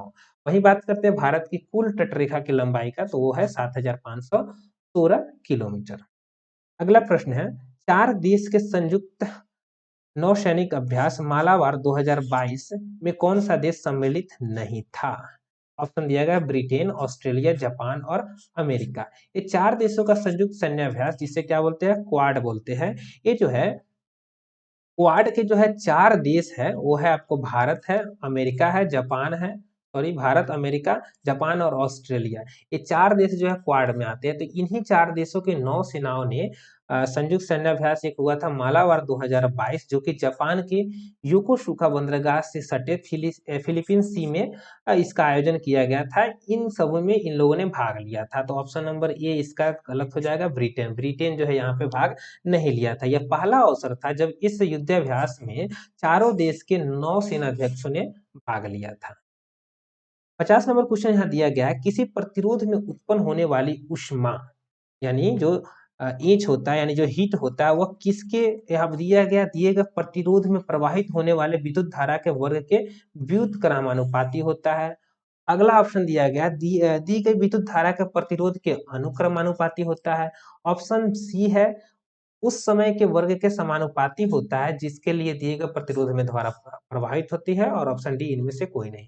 हम जानते हैं इंच बराबर क्या होता है, आई स्क्वायर आर टी, यानी कह सकते हैं inch is directly proportional to I square, अर्थात प्रवाहित जो ऊष्मा होती है प्रवाहित धारा के वर्ग के समानुपाती होता है, यानी ये डायरेक्टली प्रोपोर्शनल होता है। यहाँ पे क्या दिया गया है, इनवर्सली, तो ये ऑप्शन यहाँ पे गलत हो जाएगा। फिर यहाँ ये भी लिख सकते हैं H is directly proportional to R, यहाँ पे ये ऊष्मा जो है प्रवाहित प्रतिरोध का समानुपाती होता है। तो प्रतिरोध का क्या, अनुक्रमानुपाती या समानुपाती, तो इसका ऑप्शन नंबर बी यहाँ पे सही है। फिर यहाँ पे समय के साथ, तो H is directly proportional to T, यानी कि यहाँ पे जो ऊष्मा होगा वह समय के समानुपाती होगा यहाँ, लेकिन यहाँ पे क्या दिया है, समय के वर्ग के समानुपाती, जो कि यहाँ पे गलत है। तो इसमें से ऑप्शन नंबर बी इसका सही उत्तर हो, ठीक है। अगला प्रश्न है यहाँ पे, कयाल क्या है। ऑप्शन दिए गए हैं, तराई मैदान, केरल के लैगून, काली मिट्टी का क्षेत्र और गंगा डेल्टा। इसका सही उत्तर हो जाएगा ऑप्शन नंबर बी, केरल के लैगून। कयाल, यह केरल में स्थित लैगून झील को कयाल के नाम से संबोधित किया जाता है। यहाँ कई प्रकार के कयाल पाए जाते हैं, जैसे अष्टमुडी कयाल, बेवनाड कयाल आदि। अगला प्रश्न की ओर बढ़ते हैं। यहाँ पूछा गया है, खानडम पाखोपीला चेरोकान लोक नृत्य किस राज्य से संबंधित है। ऑप्शन दिए गए हैं, मणिपुर, मेघालय, मिजोरम और उत्तर प्रदेश। इसका सही उत्तर हो जाएगा मिजोरम। खानटम पाखोपीला चेरोकान लोक नृत्य जो है मिजोरम से संबंधित है। अगला प्रश्न यहाँ दिया गया है, निम्नलिखित में से कौन सा युग्म जीवन की भौतिक गुणता का सर्वाधिक उपयुक्त आकलन है। ऑप्शन एक में है शिशु मृत्यु दर, साक्षरता, शिशु मृत्यु दर, आय, कैलोरी प्राप्ति, साक्षरता और प्रति व्यक्ति आय लिंगानुपात। इसका सही उत्तर हो जाएगा ऑप्शन नंबर ए, शिशु मृत्यु दर, साक्षरता। यह जो है भौतिक गुणता का सर्वाधिक उपयुक्त आकलन है। इसे ओवरसीज डेवलपमेंट काउंसिल के लिए 1970 के दशक में मॉरिस डेविड मॉरिस द्वारा विकसित किया गया था। चौवन प्रश्न पूछा गया है, भारत की G20 के अध्यक्षता का विषय वसुधैव कुटुंबकम कहाँ से लिया गया है। ऑप्शन दिए गए हैं, ऋग्वेद से, कंठोपनिषद से, महाउपनिषद के प्राचीन संस्कृत पाठ से, और ऑप्शन डी है श्रीमद् भागवत गीता के एक श्लोक से। इसका सही उत्तर हो जाएगा ऑप्शन नंबर सी, महाउपनिषद के प्राचीन संस्कृत पाठ से लिया गया है। प्रश्न संख्या 54 में आते हैं। यहाँ पूछा गया है, जब वायु में जल कणों की मात्रा, जिसे क्या बोलते हैं, आर्द्रता बोलते हैं, पहले से अधिक हो जाएगी तो वाष्पीकरण की दर पर क्या होगा। अगर आर्द्रता को हम इंक्रीज करते हैं तो वाष्पीकरण का दर जो है इंक्रीज होगा या डिक्रीज होगा, यह आपको बताना है। तो देखेंगे यहाँ जैसे ही, अब यहाँ पे आर्द्रता कहते क्या है, तो ये तो समझ गए, वायु में विद्यमान जल की मात्रा, जलवाष्प की मात्रा होती है, उसे क्या बोलते हैं, आर्द्रता बोलते हैं। किसी निश्चित तापमान पर हमारे आसपास की वायु में एक निश्चित मात्रा में ही जल वाष्प होता है। जब वायु में जल कणों की मात्रा पहले की अपेक्षा अधिक हो जाती है तो वाष्पीकरण की दर घट जाता है, अर्थात आर्द्रता बढ़ेगा तो वाष्पीकरण का दर क्या हो जाएगा, कमेगा। इसके अलावा और भी है, जैसे एरिया पे भी डिपेंड करता है वाष्पीकरण का दर। तो जितना अधिक एरिया होगा, एरिया में अगर इंक्रीज होगा तो वाष्पीकरण की दर भी इंक्रीज होगा। हवाओं के माध्यम से भी होता है, हवाओं का जो है रफ्तार तेज होगा तो वाष्पीकरण का भी रफ्तार तेज होगा। तो ये तीन जो है पॉइंट है, इसको याद रखिएगा। अब आते हैं 56 में। यहाँ पूछा गया, निम्न में से कौन सा एक भारतीय संविधान का दर्शन नहीं है। समाजवादी राज, कल्याणकारी राज, साम्यवादी राज और राजनीतिक समानता। ऑप्शन नंबर सी जो है साम्यवादी राज यहाँ पे नहीं है। यहाँ क्या है, समाजवादी है, कल्याणकारी है और राजनीतिक समानता है, लेकिन साम्यवादी जो है नहीं है। तो ऑप्शन सी यहाँ पे इसका हो जाएगा। आते हैं 57 में। 57 में पूछा गया है कि उत्तम स्वास्थ्य हेतु किस भारतीय मनीषी ने अष्टांग मार्ग को प्रतिपादित किया था। ऑप्शन दिया गया है, पतंजलि, गौतम, पतंजलि, सुकरात और याज्ञवल्क्य। इसका सही उत्तर हो जाएगा option number D, B, Patanjali. Patanjali ने जो है अष्टांग मार्ग का प्रतिपादन किया था। जो अष्टांग मार्ग दिया था वो था आपको यम, नियम, आसन, प्राणायाम, प्रत्याहार, धारणा, ध्यान और समाधि। इस प्रकार से 8 जो है अष्टांग अष्टांग का जो है मार्ग प्रतिपादित किया। अगला प्रश्न यहाँ पे, कैलरियस गैरीपाइनस नामक कैटफिश भारत के मूल कैटफिश जातियों के लिए खतरा पैदा कर रही है। यह मूलतः किस देश की कैटफिश है? जैसे मांगुर मछली के नाम सुने होंगे, तो मांगुर में भी जो दो प्रजाति के होते हैं, एक देसी होता है, एक विदेशी होता है। जो विदेशी मांगुर जो होता है उसका यहाँ पे अभी प्रतिबंधित कर दिया गया है, क्योंकि ये विदेशी मांगुर जो है जैसे ही हम इकोसिस्टम में डालते हैं तो अपने आसपास के जितने भी मछलियां होती है उन सबको ये खाने लगती है। मछलियां हो गए, मेढक हो गया, या यहाँ तक कि जो उसमें जो वेजिटेशन होते हैं उसको भी यह तहस नहस कर देते हैं। तो इसलिए यहाँ पे इसको बैन कर दिया गया। तो इसी प्रकार से यहाँ कहा गया है कैलरस गैरीपाइनस नामक एक कैटफिश है, ये जो है मूलतः किस देश की कैटफिश है? तो आपके पास ऑप्शन दिया गया है अमेरिकन, ऑस्ट्रेलिया, अफ्रीकन और यूरोपियन। इसका सही उत्तर हो जाएगा ऑप्शन नंबर सी, अफ्रीकन। यह जो है अफ्रीकन जो है कैटफिश है। एक्चुअली हुआ क्या था, मत्स्य पालन के उद्देश्य से अफ्रीका से इस मछली को हमारे नदियों में लाया गया था, ताकि यहाँ पे मछली उत्पादन इंक्रीज किया जा सके। लेकिन हुआ इसका विपरीत हुआ, क्योंकि यह जैसे ही आया तो यहाँ की मूल जो कैटफिश थी उसके लिए यह खतरा पैदा होने कर दी। अगला प्रश्न है, निम्नलिखित में से कौन सा एक सबसे सूखा जो है स्थान है? ऑप्शन दिया गया है मुंबई, दिल्ली, बेंगलुरु और लेह। लेह जो है सबसे सूखा हुआ स्थान है। इसका सही उत्तर हो जाएगा ऑप्शन नंबर डी, क्योंकि यहाँ पे सबसे कम वर्षा होती है, तो इसलिए भारत का यह सबसे शुष्क स्थल है। 60 में यह पूछा गया है, पश्चिम बंगाल के राज्यपाल के रूप में हाल ही में निम्न में से किसे नियुक्त किया गया है? ऑप्शन है सीवी आनंद बोस, राजीव नयन चौबे, ला गणेशन और अरुण गोयल। इसका सही उत्तर हो जाएगा option number A, C V Anand Bose. C V Anand Bose जैसे ही जो यहाँ के भी उस समय जो राज्यपाल थे धनखड़ जी, जैसे ही उनको उपराष्ट्रपति बनाया गया तो उनके बाद में जो है सीवी आनंद बोस को वहाँ का पश्चिम बंगाल का राज्यपाल बनाया गया। ये जो है केरल कैडर से संबंधित है। यहाँ से यह सेवानिवृत्त जो है अधिकारी है। चलिए अगला प्रश्न है, निम्न में से किसका उपयोग पैराशूट और मोजा बनाने के लिए किया जाता है? ऑप्शन दिया गया पॉलिएस्टर, टेफ्लॉन, रेयॉन और नायलॉन। इसका सही उत्तर हो जाएगा option number D, nylon. Nylon का जो है प्रयोग जो है पैराशूट, मोजा बनाने या इसके अलावे जुराबे, रस्सी, तंबू और साफ साफ करने वाले ब्रूश, कारों के सीट बनाने में भी किया जाता है। नायलॉन क्या होता है? यह एक जो है अन्य मानव निर्मित रेशा है, यानी कि यह आर्टिफिशियल है। ये मानव निर्मित जो है रेशा है, आर्टिफिशियल है। इसे जो है 1931 में बिना किसी प्राकृतिक कच्चे माल के, जो कच्चे माल में कौन होते हैं? पौधे होते हैं, जंतु से प्राप्त जो है जो भी मटेरियल होते हैं, तो इनका उपयोग नहीं किया गया था। इनके उपयोग के बिना इसे तैयार किया गया था। इसका निर्माण कोयले, जल और वायु द्वारा किया गया था। यह पूर्णतः प्रथम जो है संश्लेषित रेशा था। यह नायलॉन रेशा प्रबल है, प्रत्यास्थ है और हल्का है। यह चमकीला और धुलने में सुगम होता था, अतः यह कपड़े बनाने के लिए काफी ही प्रचलित हुआ।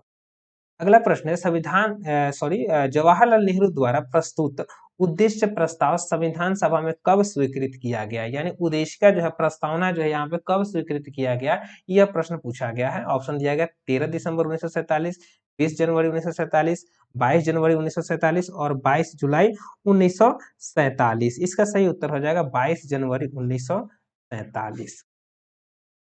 अगला प्रश्न है, किस राज्य सरकार द्वारा हाल ही में सुषमा स्वराज पुरस्कार देने की घोषणा की है? ऑप्शन है तेलंगाना, मध्य प्रदेश, पंजाब और हरियाणा। इसका सही उत्तर हो जाएगा ऑप्शन नंबर डी, हरियाणा सरकार ने ही हाल ही में यहाँ पे अपने जो है हरियाणवी लोगों के लिए ही महिला सशक्त, यानी कि हरियाणा सरकार की तरफ से महिला सशक्तिकरण को बढ़ावा देने के उद्देश्य से अंतर्राष्ट्रीय तथा राष्ट्रीय स्तर पर विभिन्न क्षेत्रों में महत्वपूर्ण योगदान देने वाले हरियाणवी प्रतिभाओं को सुषमा स्वराज पुरस्कार देने की घोषणा किया गया है। अगला प्रश्न है, अपच का उपचार करने के लिए निम्न में से किस औषधि का प्रयोग किया जाता है? अपच जो होता है, खाना वाना नहीं पचता है, तो उसका उपचार के लिए कौन सी औषधि का प्रयोग किया जाता है? ऑप्शन दिया गया है एंटीबायोटिक, एनाल्जेसिस, एंटासिड और जो है एंटीसेप्टिक। इसका सही उत्तर हो जाएगा option number C, antacid, antacid का प्रयोग जो है अपच के तौर पे किया जाता है। वहीं बात करते हैं एंटीबायोटिक। एंटीबायोटिक क्या होता है, जैसे पेनिसिलिन हो गया, ये प्रतिजैविक होता है, जबकि एनाल्जेसिस जो होते हैं ये पीड़ाहारी होता है। कहीं पे दर्द हो रहा है तो वहां पे क्या, जब खिलाड़ी को दर्द होता है तो ये वहां पे स्प्रे मारा जाता है, तो क्या होता है, स्प्रे जो होता है एनाल्जेसिस होते हैं, वो दर्द को कम करते हैं। वहीं बात करते हैं एंटीसेप्टिक का, जैसे बोरोप्लस हुआ, ये क्या है कि एंटीसेप्टिक क्रीम है। तो इसका सही उत्तर हो जाएगा ऑप्शन नंबर सी, एंटीसिड, जो कि अपच के उपचार में किया जाता है। अगला प्रश्न है, महावीर के अनुयायी मूलतः क्या कहलाए। मूलतः जो है क्या कहलाए, ऑप्शन दिया गया है जीन, अरहत, निर्ग्रंथ और गंधर्व। इसका सही उत्तर हो जाएगा ऑप्शन नंबर सी, निर्ग्रंथ। निर्ग्रंथ जो है महावीर के अनुयायी कहलाए। महावीर के अगर प्रथम अनुयायी की बात करते हैं तो उनके दामाद जो है जामिल बने, जबकि प्रथम बौद्ध भिक्षुणी जो है वो चंपा बनी थी, जो कि नरेश दधिवाहन की पुत्री थी। अगला प्रश्न है, गंगा उत्सव नदी महोत्सव का आयोजन निम्न में से किस जगह पे हुआ। ऑप्शन दिया गया पटना, वाराणसी, नई दिल्ली और प्रयागराज। इसका सही उत्तर हो जाएगा ऑप्शन नंबर सी, नई दिल्ली। नई दिल्ली के मेजर ध्यानचंद स्टेडियम से इस महोत्सव का आयोजन किया गया। अगला प्रश्न है, द सोशल कॉन्ट्रास्ट पुस्तक के लेखक कौन है। ऑप्शन है विंसेंट चर्चिल, मैकियावेली और रूसो। इसका सही उत्तर हो जाएगा option number C, Rousseau. Rousseau ने सोशल कंट्रास्ट पुस्तक लिखा था।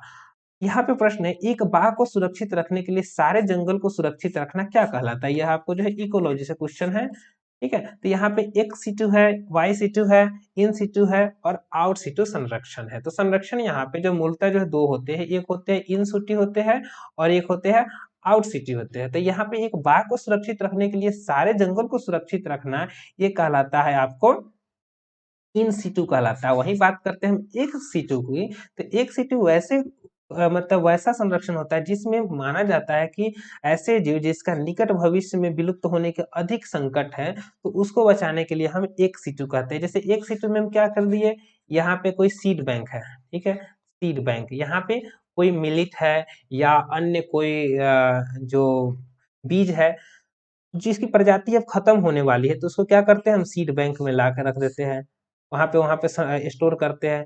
या कोई लेबोरेटरी में कोई भी नस्ल है उसका जो है वहां पे स्टोर करके रखते हैं। तो इस प्रकार से जो है जो संरक्षण होता है वह एक सिटू होता है, जबकि इन सिटू होता है कि पहले से ही विद्यमान जो है एरिया को जो है सुरक्षित करना जो है वो इन सिटू।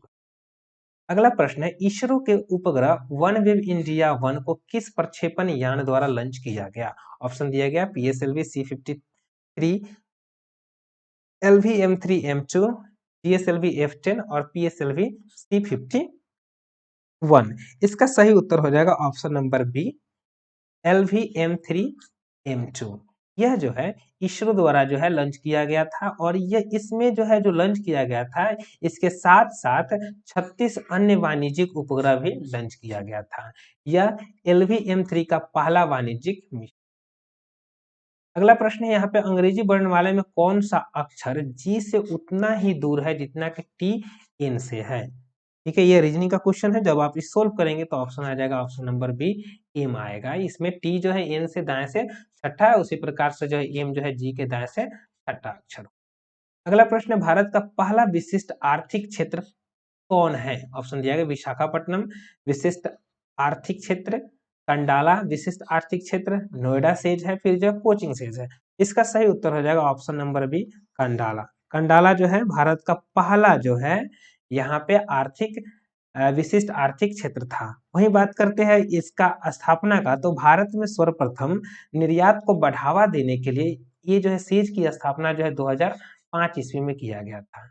72 प्रश्न में पूछा गया है, विषाणुओं का कौन सा समूह सामान्य जुकाम यानी कॉमन कोल्ड से फैलता है, यानी कौन सा जो है समूह है जो कि कॉमन कोल्ड को फैलाता है। ऑप्शन दिया गया आरवी वायरस, पोल्टी वायरस, राइनो वायरस और रिट्रो वायरस। इसका सही उत्तर हो जाएगा option number C, rhino virus. Rhino virus क्या होता है इसके बारे में देखिए, यहाँ पे बहुत सारे विषाणु जो होते हैं जो मानव में रोग के कारक होते हैं। विषाणुओं के ऐसे समूह ही जो है एक होता है उसमें कौन है, नासा विषाणु जिसे राइनो वायरस कहते हैं। यह मानव में सबसे ज्यादा संक्रामक रोग पैदा करता है, जिसमें जो है सामान्य जुकाम आता है।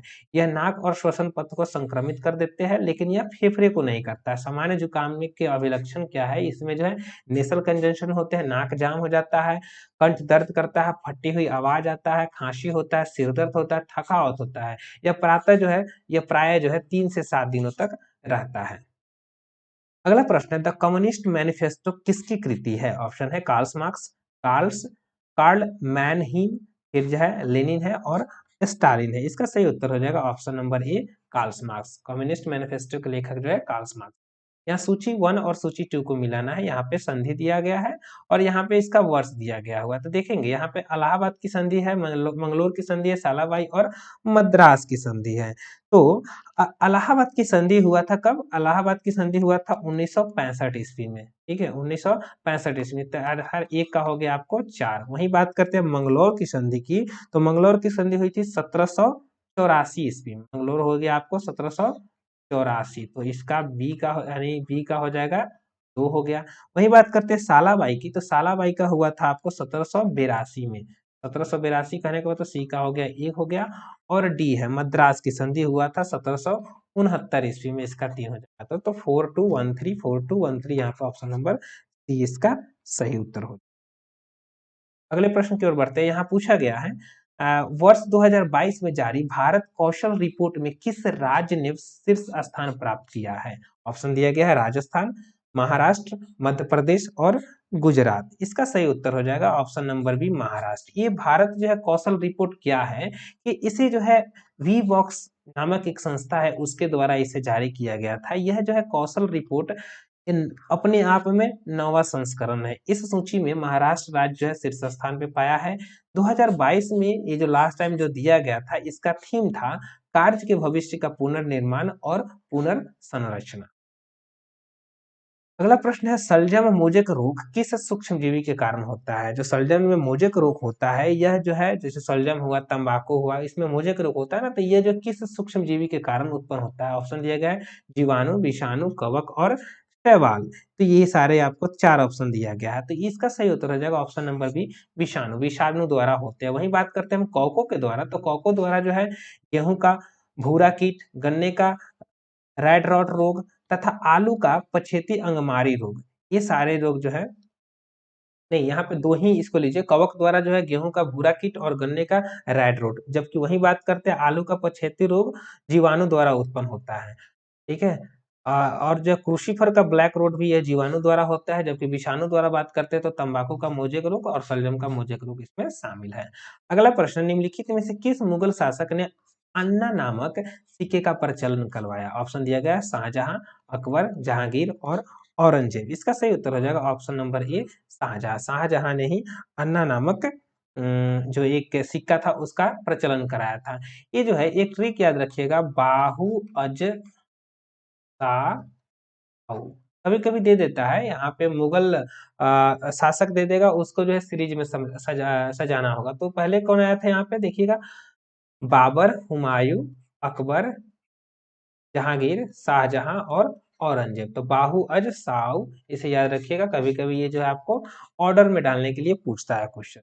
चलिए 78 नंबर क्वेश्चन पे आते हैं। यहाँ पूछा गया है कि ठोस के तापमान को बढ़ाने पर उनके कणों की गतिज ऊर्जा में क्या परिवर्तन होता है? यानी ठोस पदार्थ जो है, अगर यहाँ पे हम क्या करते हैं, इसमें हीट करते हैं, गर्म करते हैं, तो इसके जो कण होंगे, ये पार्टिकल होंगे, या पार्टिकल के जो गतिज ऊर्जा होगा उसमें क्या परिवर्तन होगा? ऑप्शन दिया गया है घटती है, नियत रहती है, बढ़ती है और संकीर्ण हो जाती है। जैसे ही यहाँ पे गर्म करते हैं तो यहाँ पे मॉलिक्यूल्स होते हैं वो क्या होते हैं, तेजी गति से यहाँ पे घूमने लगते हैं। ठीक है, तेजी गति से यहाँ पे फैलने लगते हैं। तो इस प्रकार से जो है कह सकते हैं कि वो क्या होती है, बढ़ती है। ऑप्शन नंबर सी, बढ़ेगी। अगर वही क्वेश्चन पूछा जाता ठोस, द्रव और गैस तीनों को अगर गर्म किया जाए तो किनके कण सबसे ज्यादा गति करेगी, तो वो हो जाएगा आपको सबसे ज्यादा गति करेगी वो गैस वाला करेगी। ठीक है, चलिए अगला प्रश्न है 79, आजादी की 75वीं वर्षगांठ के उपलक्ष्य में भारत ने किस देश को डॉर्नियर 228 विमान उपहार के रूप में दिया? ऑप्शन है फ्रांस, बांग्लादेश, श्रीलंका और नेपाल। इसका सही उत्तर हो जाएगा option number C, Sri Lanka. Sri Lanka को हाल ही में भारत सरकार ने डॉर्नियर 228 विमान उपहार स्वरूप में दिया है। इसका निर्माण हाल द्वारा किया गया, हिंदुस्तान एरोनॉटिक लिमिटेड द्वारा इसका निर्माण किया गया था। यह विमान पूर्वोत्तर भारत में संचालन के लिए बहुत बेहतरीन माना जाता है। इस विमान में 17 लोग यात्रा कर सकते हैं तथा यह दिन और रात दोनों समय उड़ान भर सकता है। 80 नंबर प्रश्न है, यहाँ पूछा गया है, एक व्यक्ति ने किसी वस्तु को 3000 में खरीद कर 16% हानि के ऊपर बेच देता है। तो यहाँ पे हमें क्या निकालना है, विक्रय मूल्य निकालना है। यानी 3000 में खरीदा था और उसके बाद क्या किया, ये 16% हानि पर बेचा। तो यहाँ पे 100 में से 16 घटा दीजिए और बटा यहाँ पे 100 कर दीजिए। तो 3000 और यहाँ पे हो गया आपको 84 और बटा हो गया 100। 8 तरीका 24 के 4 हासिल 2, सॉरी 4 3 12 के 2 हासिल हो गया 1, 8 तरीका 24 1 25, यानी 2520 इसका सही उत्तर हो जाएगा। चलिए 81 नंबर प्रश्न में यहाँ पूछा गया, संवेग संरक्षण का नियम न्यूटन के किस नियम से व्युत्पन्न किया जाता है। संवेग संरक्षण का नियम जो है न्यूटन के किस नियम से व्युत्पन्न किया जाता है। ऑप्शन दिया गया प्रथम और द्वितीय, प्रथम और तृतीय, और प्रथम और द्वितीय, और केवल तृतीय और द्वितीय और तृतीय। तो यहाँ देखेंगे संवेग, अब न्यूटन के गति के 3 नियम है, ठीक है। यहाँ पे 3 नियम कौन कौन है। प्रथम नियम जो है वो है जड़त्व का नियम। जड़त्व का नियम, जड़त्व का नियम क्या कहता है, कोई भी व्यक्ति अपने विरामावस्था में तब तक बनी रहती है तब तक कि जब तक कि उस पर कोई बाह्य फोर्स जो है नहीं लग जाए, तो इसी को कहते हैं हम जड़त्व का नियम। तो जड़त्व के नियम से ही, यानी प्रथम न्यूटन के प्रथम नियम से ही बल की परिभाषा मिलती है। वही बात करते हैं दूसरे नियम की, तो यहाँ दूसरा नियम क्या कहता है, वो जो है संवेग का नियम कहता है। इसके तहत जो है F बराबर होता है मास इंटू एक्सेलरेशन, अर्थात यहाँ से हमें बल का व्यंजन प्राप्त होता है। वहीं तीसरे नियम की बात करते हैं, तीसरा नियम क्या होता है, क्रिया और प्रतिक्रिया का नियम होता है। इसके तहत प्रत्येक क्रिया के बराबर और विपरीत प्रतिक्रिया होती है, प्रत्येक क्रिया के बराबर और विपरीत प्रतिक्रिया होती है। तो यहाँ प्रश्न पूछा गया संवेग संरक्षण का नियम, तो संवेग संरक्षण जो है दूसरा और तीसरा दोनों नियम मिलके बनाते हैं संवेग संरक्षण का नियम। तो ऑप्शन नंबर यहाँ पे डी इसका सही होगा। संवेग संरक्षण का नियम क्या कहता है, कणों के किसी वियुक्त निकाय का कुल संवेग जो है संरक्षित होता है, ठीक है। m1 v1 बराबर हो जाएगा m2 v2। अगला प्रश्न है, लॉर्ड वेलेस्ली की सहायक संधि को स्वीकार करने वाला पहला मराठा सरदार कौन था। ऑप्शन है पेशवा बाजीराव द्वितीय, रघुजी भोसले, बालाजी बाजीराव, और ऑप्शन डी है राजा राम। इसका सही उत्तर हो जाएगा ऑप्शन नंबर ए, पेशवा बाजीराव द्वितीय। अंतिम पेशवा राघवा का पुत्र थे ये बाजीराव द्वितीय, जो कि अंग्रेजों की सहायता से पेशवा बना था। कहा जाता है मराठों के पतन में सर्वाधिक योगदान इन्हीं का था। यह जो है सहायक संधि स्वीकार करने वाला प्रथम मराठा था। अगला प्रश्न है, विगत वर्ष कांग्रेस ने भारत जोड़ो यात्रा की शुरुआत किस दिन को की थी। ऑप्शन है 16 अगस्त, 7 सितंबर, 2 अक्टूबर, और यहाँ पे है आपके पास ऑप्शन डी है 12 जून। इसका सही उत्तर हो जाएगा ऑप्शन नंबर डी 7 सितंबर। 7 सितंबर को कांग्रेस द्वारा दक्षिण भारत के कन्याकुमारी से इस यात्रा के शुभारंभ किया गया था। इसका उद्देश्य पूरे भारत को एकजुट करना था। इसका समापन जम्मू कश्मीर में हाल ही में हुआ था। अगला प्रश्न है 84 है, यहाँ पूछा गया है निम्न में से कौन सा भ्रूण को ऑक्सीजन तथा पोषण की आपूर्ति करता है तथा कार्बन डाइऑक्साइड तथा भ्रूण द्वारा उत्पन्न उत्सर्जी अवशिष्ट पदार्थों को बाहर निकालने का कार्य करता है। ऑप्शन दिया गया है मोरूला, ब्लास्टोमियर्स, स्थमस और प्लेसेंटा। काफी महत्वपूर्ण क्वेश्चन है, ये हम पूछे जाएंगे। इसका सही उत्तर हो जाएगा option number D placenta. Placenta का ही काम होता है ये सारे जो है ऑक्सीजन, यानी भ्रूण को जो है ऑक्सीजन प्रदान करना, भ्रूण को पोषण प्रदान करना, और साथ ही साथ जो है उत्सर्जी अवशिष्ट पदार्थों को बाहर निकालने का काम ये प्लेसेंटा ही करता है। तो ये जो है क्रोनोलॉजिकल विली और जो है यूट्रस टिश्यू जो है एक दूसरे के साथ जो है इंटर डिजिटेड होते हैं, ठीक है, ये यानी इंटर डिजिटेड होते हैं, ये ऐसे जुड़े होते हैं तथा ये संयुक्त रूप से गर्भ तथा मातृ शरीर के साथ एक संरचनात्मक और क्रियात्मक इकाई का निर्माण करता है, जिसे कि हम प्लेसेंटा कहते हैं। प्लेसेंटा भ्रूण को, जो कि क्वेश्चन में पूछा गया था वही है, प्लेसेंटा क्या करता है, भ्रूण को ऑक्सीजन तथा पोषण की आपूर्ति करता है तथा कार्बन डाइऑक्साइड तथा भ्रूण द्वारा उत्सर्जी जो है अवशिष्ट पदार्थों को बाहर निकालने का काम करता है। 85 नंबर में यहाँ पे कैलकुलेशन दिया गया है, इसे आप सोल्व करेंगे, ठीक है। तो इसका आंसर आप पाएंगे यहाँ पे 2 पाएंगे, ठीक है। तो इसका सही उत्तर हो जाएगा ऑप्शन नंबर सी 2। प्रश्न संख्या 86 में आते हैं, यहाँ पूछा गया है भारत में पहली बार दूरदर्शन में रंगीन कार्यक्रम का प्रसारण कब किया गया। ऑप्शन दिया गया 1996, 1945 और इसके अलावा है 1992 और 1976। इसका सही उत्तर हो जाएगा ऑप्शन नंबर सी 1992। 15 अगस्त 1992 में पहली बार भारत में दूरदर्शन पर रंगीन कार्यक्रमों का प्रसारण किया गया था।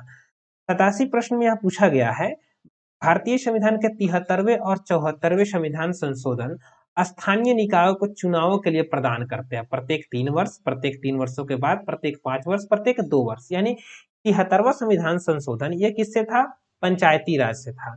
वही बात करते हैं 74वें संविधान संशोधन का, तो ये था नगर पालिका से,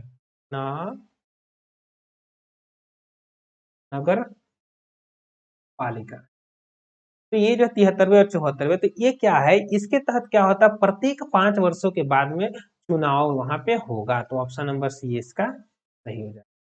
प्रश्न संख्या 88 है, US open 2022 lawn tennis tournament के विजेता कौन रहे। यहाँ पे ऑप्शन दिया गया नोवाक जोकोविच, कैस्पर रूड, राफेल नडाल और कार्लोस अल्कराज। अब यहाँ समझिए, यहाँ पे लॉन टेनिस में जो है 4 मेजर टूर्नामेंट होते हैं जो कि ग्रैंड स्लैम का निर्माण करता है। पहला होता है वो ऑस्ट्रेलिया ओपन होता है, दूसरा होता है फ्रेंच, तीसरा की बात करते हैं तो तीसरा होता है आपको विम्बलडन होता है, और चौथा होता है यूएस ओपन। यानी 4 जो है मेजर टूर्नामेंट मिलके जो है ग्रैंड स्लैम टूर्नामेंट का निर्माण करता है। यहाँ पूछा गया है यहाँ पे यूएस ओपन यानी साल का अंतिम ग्रैंड स्लैम 2022 में जो है यह जो है कौन जीता। इसका सही उत्तर हो जाएगा option number D, Carlos Alcaraz. Carlos Alcaraz ने जो है यहाँ पे कैस्पर रूड को हराकर यह जो है खिताब जो है अपने नाम किया था। वही बात करते हैं विम्बलडन 2022 का, तो विम्बलडन 2022 के खिताब का जीता है जोकोविच ने, जो कि कहाँ के हैं, सर्बिया। जोकोविच जो है जोकोविच हाँ सर्बिया के होंगे ना, ठीक है। और वही बात करते हैं फ्रेंच ओपन का, तो फ्रेंच ओपन का खिताब जो है ये राफेल नडाल ने जीता जो कि नॉर्वे से है। और हाल ही में ऑस्ट्रेलियन ओपन 2023 हुआ था जिसे जोकोविच ही नहीं जीता जो कि सर्बिया के हैं, ठीक है। इस प्रकार से ये महत्वपूर्ण क्वेश्चन है, इसे आप देख लीजिए। अगला प्रश्न है, भारत के किस राज्य में प्रथम महिला राज्यपाल बनी थी। ऑप्शन दिया गया है बिहार, उत्तर प्रदेश, राजस्थान और ओडिशा। इसका सही उत्तर हो जाएगा option number B, Uttar Pradesh. Bharat में पहली बार प्रथम महिला राज्यपाल और मुख्यमंत्री दोनों ही वह जो है उत्तर प्रदेश में ही बनी थी। अगर राज्यपाल की बात करते हैं तो सरोजिनी नायडू जो है भारत की प्रथम महिला राज्यपाल थी, जो कि 15 अगस्त 1947 से लेकर 2 मार्च 1949 तक उत्तर प्रदेश की राज्यपाल बनी रही। वही बात करते हैं हम मुख्यमंत्री का, तो मुख्यमंत्री में जो है आपको हो जाएगा सुचेता कृपलानी। सुचेता कृपलानी जो है यहाँ पे वो भी यूपी का ही मुख्यमंत्री बनी हुई। अगला प्रश्न है, नीति आयोग के प्रथम उपाध्यक्ष कौन थे। ऑप्शन दिया गया राजीव कुमार, अमिताभ कांत, अरविंद पनगड़िया और राव इंद्रजीत सिंह। अब यहाँ जो है नीति आयोग के पहले क्या था, पंचवर्षीय योजना था। तो नीति आयोग का फुल फॉर्म होता है national institution for transforming India. इससे जो है इसका गठन जो है 1 जनवरी 2015 को किया गया था, केंद्रीय मंत्रिमंडल में एक प्रस्ताव लाकर यह किया गया था। यह भारत सरकार की प्रमुख नीतिगत थिंक टैंक है जो कि दिशात्मक तथा नीतिगत इनपुट प्रदान करता है। इसके प्रथम उपाध्यक्ष थे वो कौन थे, अरविंद पनगड़िया थे। अगला प्रश्न यहाँ पे, कार्बन डाइऑक्साइड के संयुक्त तत्व कार्बन तथा ऑक्सीजन के द्रव्यमान का अनुपात कितना होगा। यहाँ कार्बन डाइऑक्साइड CO2 है, तो यहाँ पे पूछा गया है कि कार्बन और ऑक्सीजन का यहाँ पे अनुपात क्या होगा। तो कार्बन का एटॉमिक मास हम निकालेंगे तो कितना आएगा, 12 होगा। यहाँ ऑक्सीजन के कितने एटम है, 2 एटम है, तो ऑक्सीजन का एटॉमिक मास कितना होता है, 16 होता है। तो 12 अनुपात कितना हो गया, यहाँ पे 32 हो गया। इसे काटेंगे 4 3 12 4 8 32 अर्थात 3:8 इसका सही उत्तर हो जाएगा ऑप्शन नंबर बी। चलिए अगला प्रश्न पूछा गया है, हिंदुस्तान सोशलिस्ट रिपब्लिक एसोसिएशन की स्थापना किसने किया था। ऑप्शन दिया गया भगत सिंह, चंद्रशेखर आजाद, सुभाष चंद्र बोस और उपयुक्त में से सभी। इसका सही उत्तर हो जाएगा option number B, Chandrashekhar Azad. क्यों होगा, देखिए पहले जो है यह हिंदुस्तान सोशलिस्ट रिपब्लिक एसोसिएशन नहीं था, उस यानी स्टार्टिंग में इसका नाम था हिंदुस्तान रिपब्लिक एसोसिएशन था। इसकी स्थापना 1924 में किया गया था।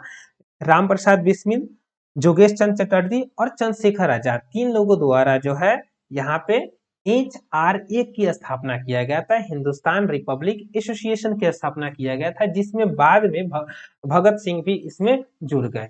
अब क्या होता है, एक बार फिर वर्ष 1928 में यहाँ पे चंद्रशेखर आजाद की अध्यक्षता में HRA का नाम बदलकर HSRA कर दिया गया, अर्थात हिंदुस्तान सोशलिस्ट रिपब्लिक एसोसिएशन कर दिया गया। तो इस प्रकार से अगर आपको पूछा जाएगा यहाँ पे प्रश्न में, यहाँ दो प्रश्न है 1924 और 1928, तो 1924 में HRA की स्थापना हुई, जबकि 1928 में HSRA यानी हिंदुस्तान सोशलिस्ट रिपब्लिक एसोसिएशन की स्थापना की गई। इसका प्रमुख उद्देश्य था भारत में समाजवादी गणतंत्रवादी राज्य की स्थापना करना।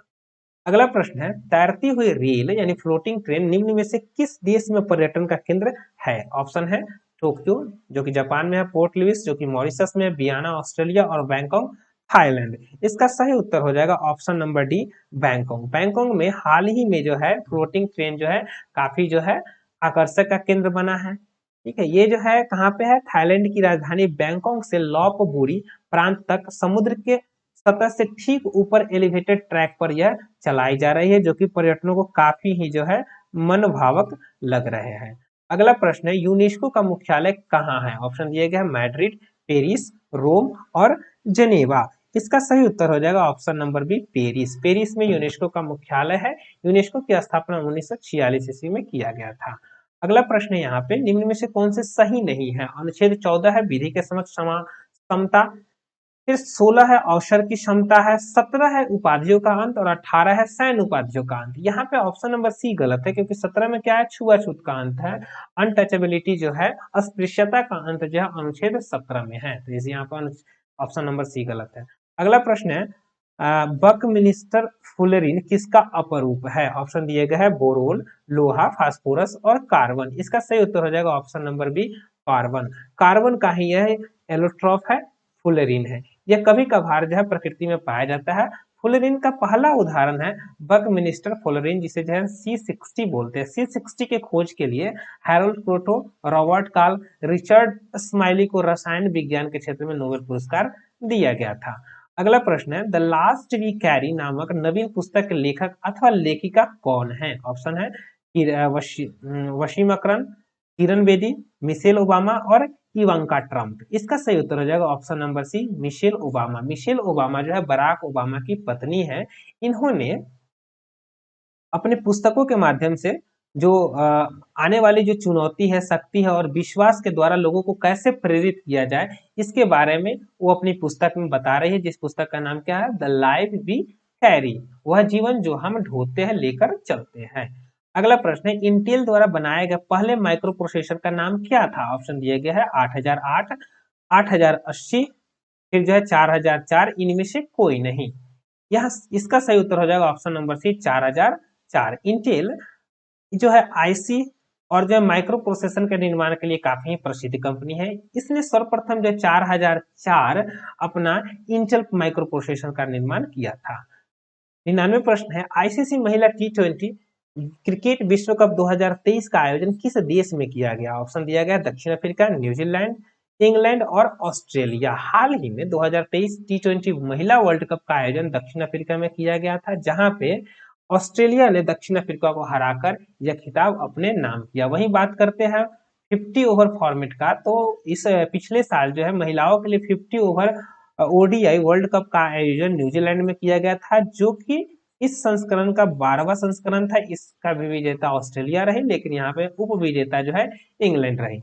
अगला प्रश्न यहाँ पे, भारत में केंद्रीय प्रशासन की स्थापना निम्नलिखित में किस एक्ट द्वारा की गई? ऑप्शन दिया गया 1784 Pitt's Act, 1793 Charter Act, 1773 Regulating Act और इनमें से कोई नहीं। इसका सही उत्तर हो जाएगा 1773 के रेगुलेटिंग एक्ट के तहत।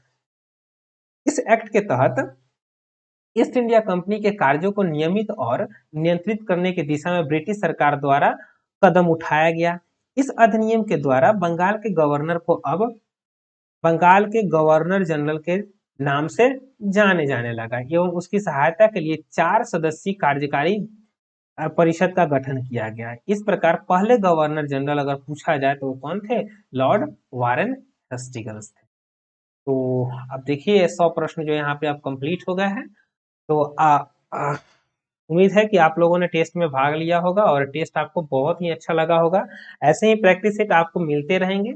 बहुत सारे लोगों का क्वेरी है कि पेड सेट कब स्टार्ट होगा। बच्चों अभी पेड सेट अभी स्टार्ट नहीं हो रहा है, क्योंकि जैसे ही जब तक वैकेंसीज नहीं आती है तब तक पेड सेट हम लोग स्टार्ट नहीं करेंगे। तब तक आपको डेली डेली नहीं यानी वीकली जो है आपको प्रैक्टिस सेट मिलते रहेंगे फ्री ऑफ कॉस्ट। आपको हमारे टेलीग्राम चैनल पे इसका पीडीएफ मिल जाएगा और सॉल्यूशन और आंसर की आपको यहाँ तो मिल ही जाएगा। साथ ही साथ आपसे कहना चाहूंगा कि आप लोग प्रैक्टिस सेट में अधिक से अधिक संख्या में भाग लीजिए, क्योंकि यही प्रैक्टिस सेट में भाग लेने वाले बच्चे ही आपके साथ रियल एग्जामिनेशन में compete करेंगे। जिन बच्चों के मार्क्स कम आ रहे हैं, रैंक लिस्ट में कम नंबर आ रहे हैं, वो घबराए नहीं, कम से कम आप जो है कट ऑफ मार्क्स को क्लियर करें। क्योंकि लास्ट टाइम जो बच्चों का 60 से 65% जो है मार्क्स अनुसंधान टेस्ट सीरीज में आ रहा था, उनका सिलेक्शन फाइनली हुआ है। तो इसलिए हौसला नहीं खोना है, हौसला जो है बनाए रखना है। और जो है जैसे ही प्रैक्टिस सेट डाली जाती है उसे जरूर बनाएं, क्योंकि आपको यह प्रैक्टिस सेट काफी ही बेहतरीन मिलने वाली है और आपको लग ही गया होगा क्वेश्चंस के लेवल से। ठीक है, तो तब तक के लिए अभी हम आपसे अलविदा लेते हैं और उम्मीद करते हैं आप हमारे चैनल को जरूर सब्सक्राइब करेंगे और अपने दोस्तों के साथ साझा करेंगे। धन्यवाद।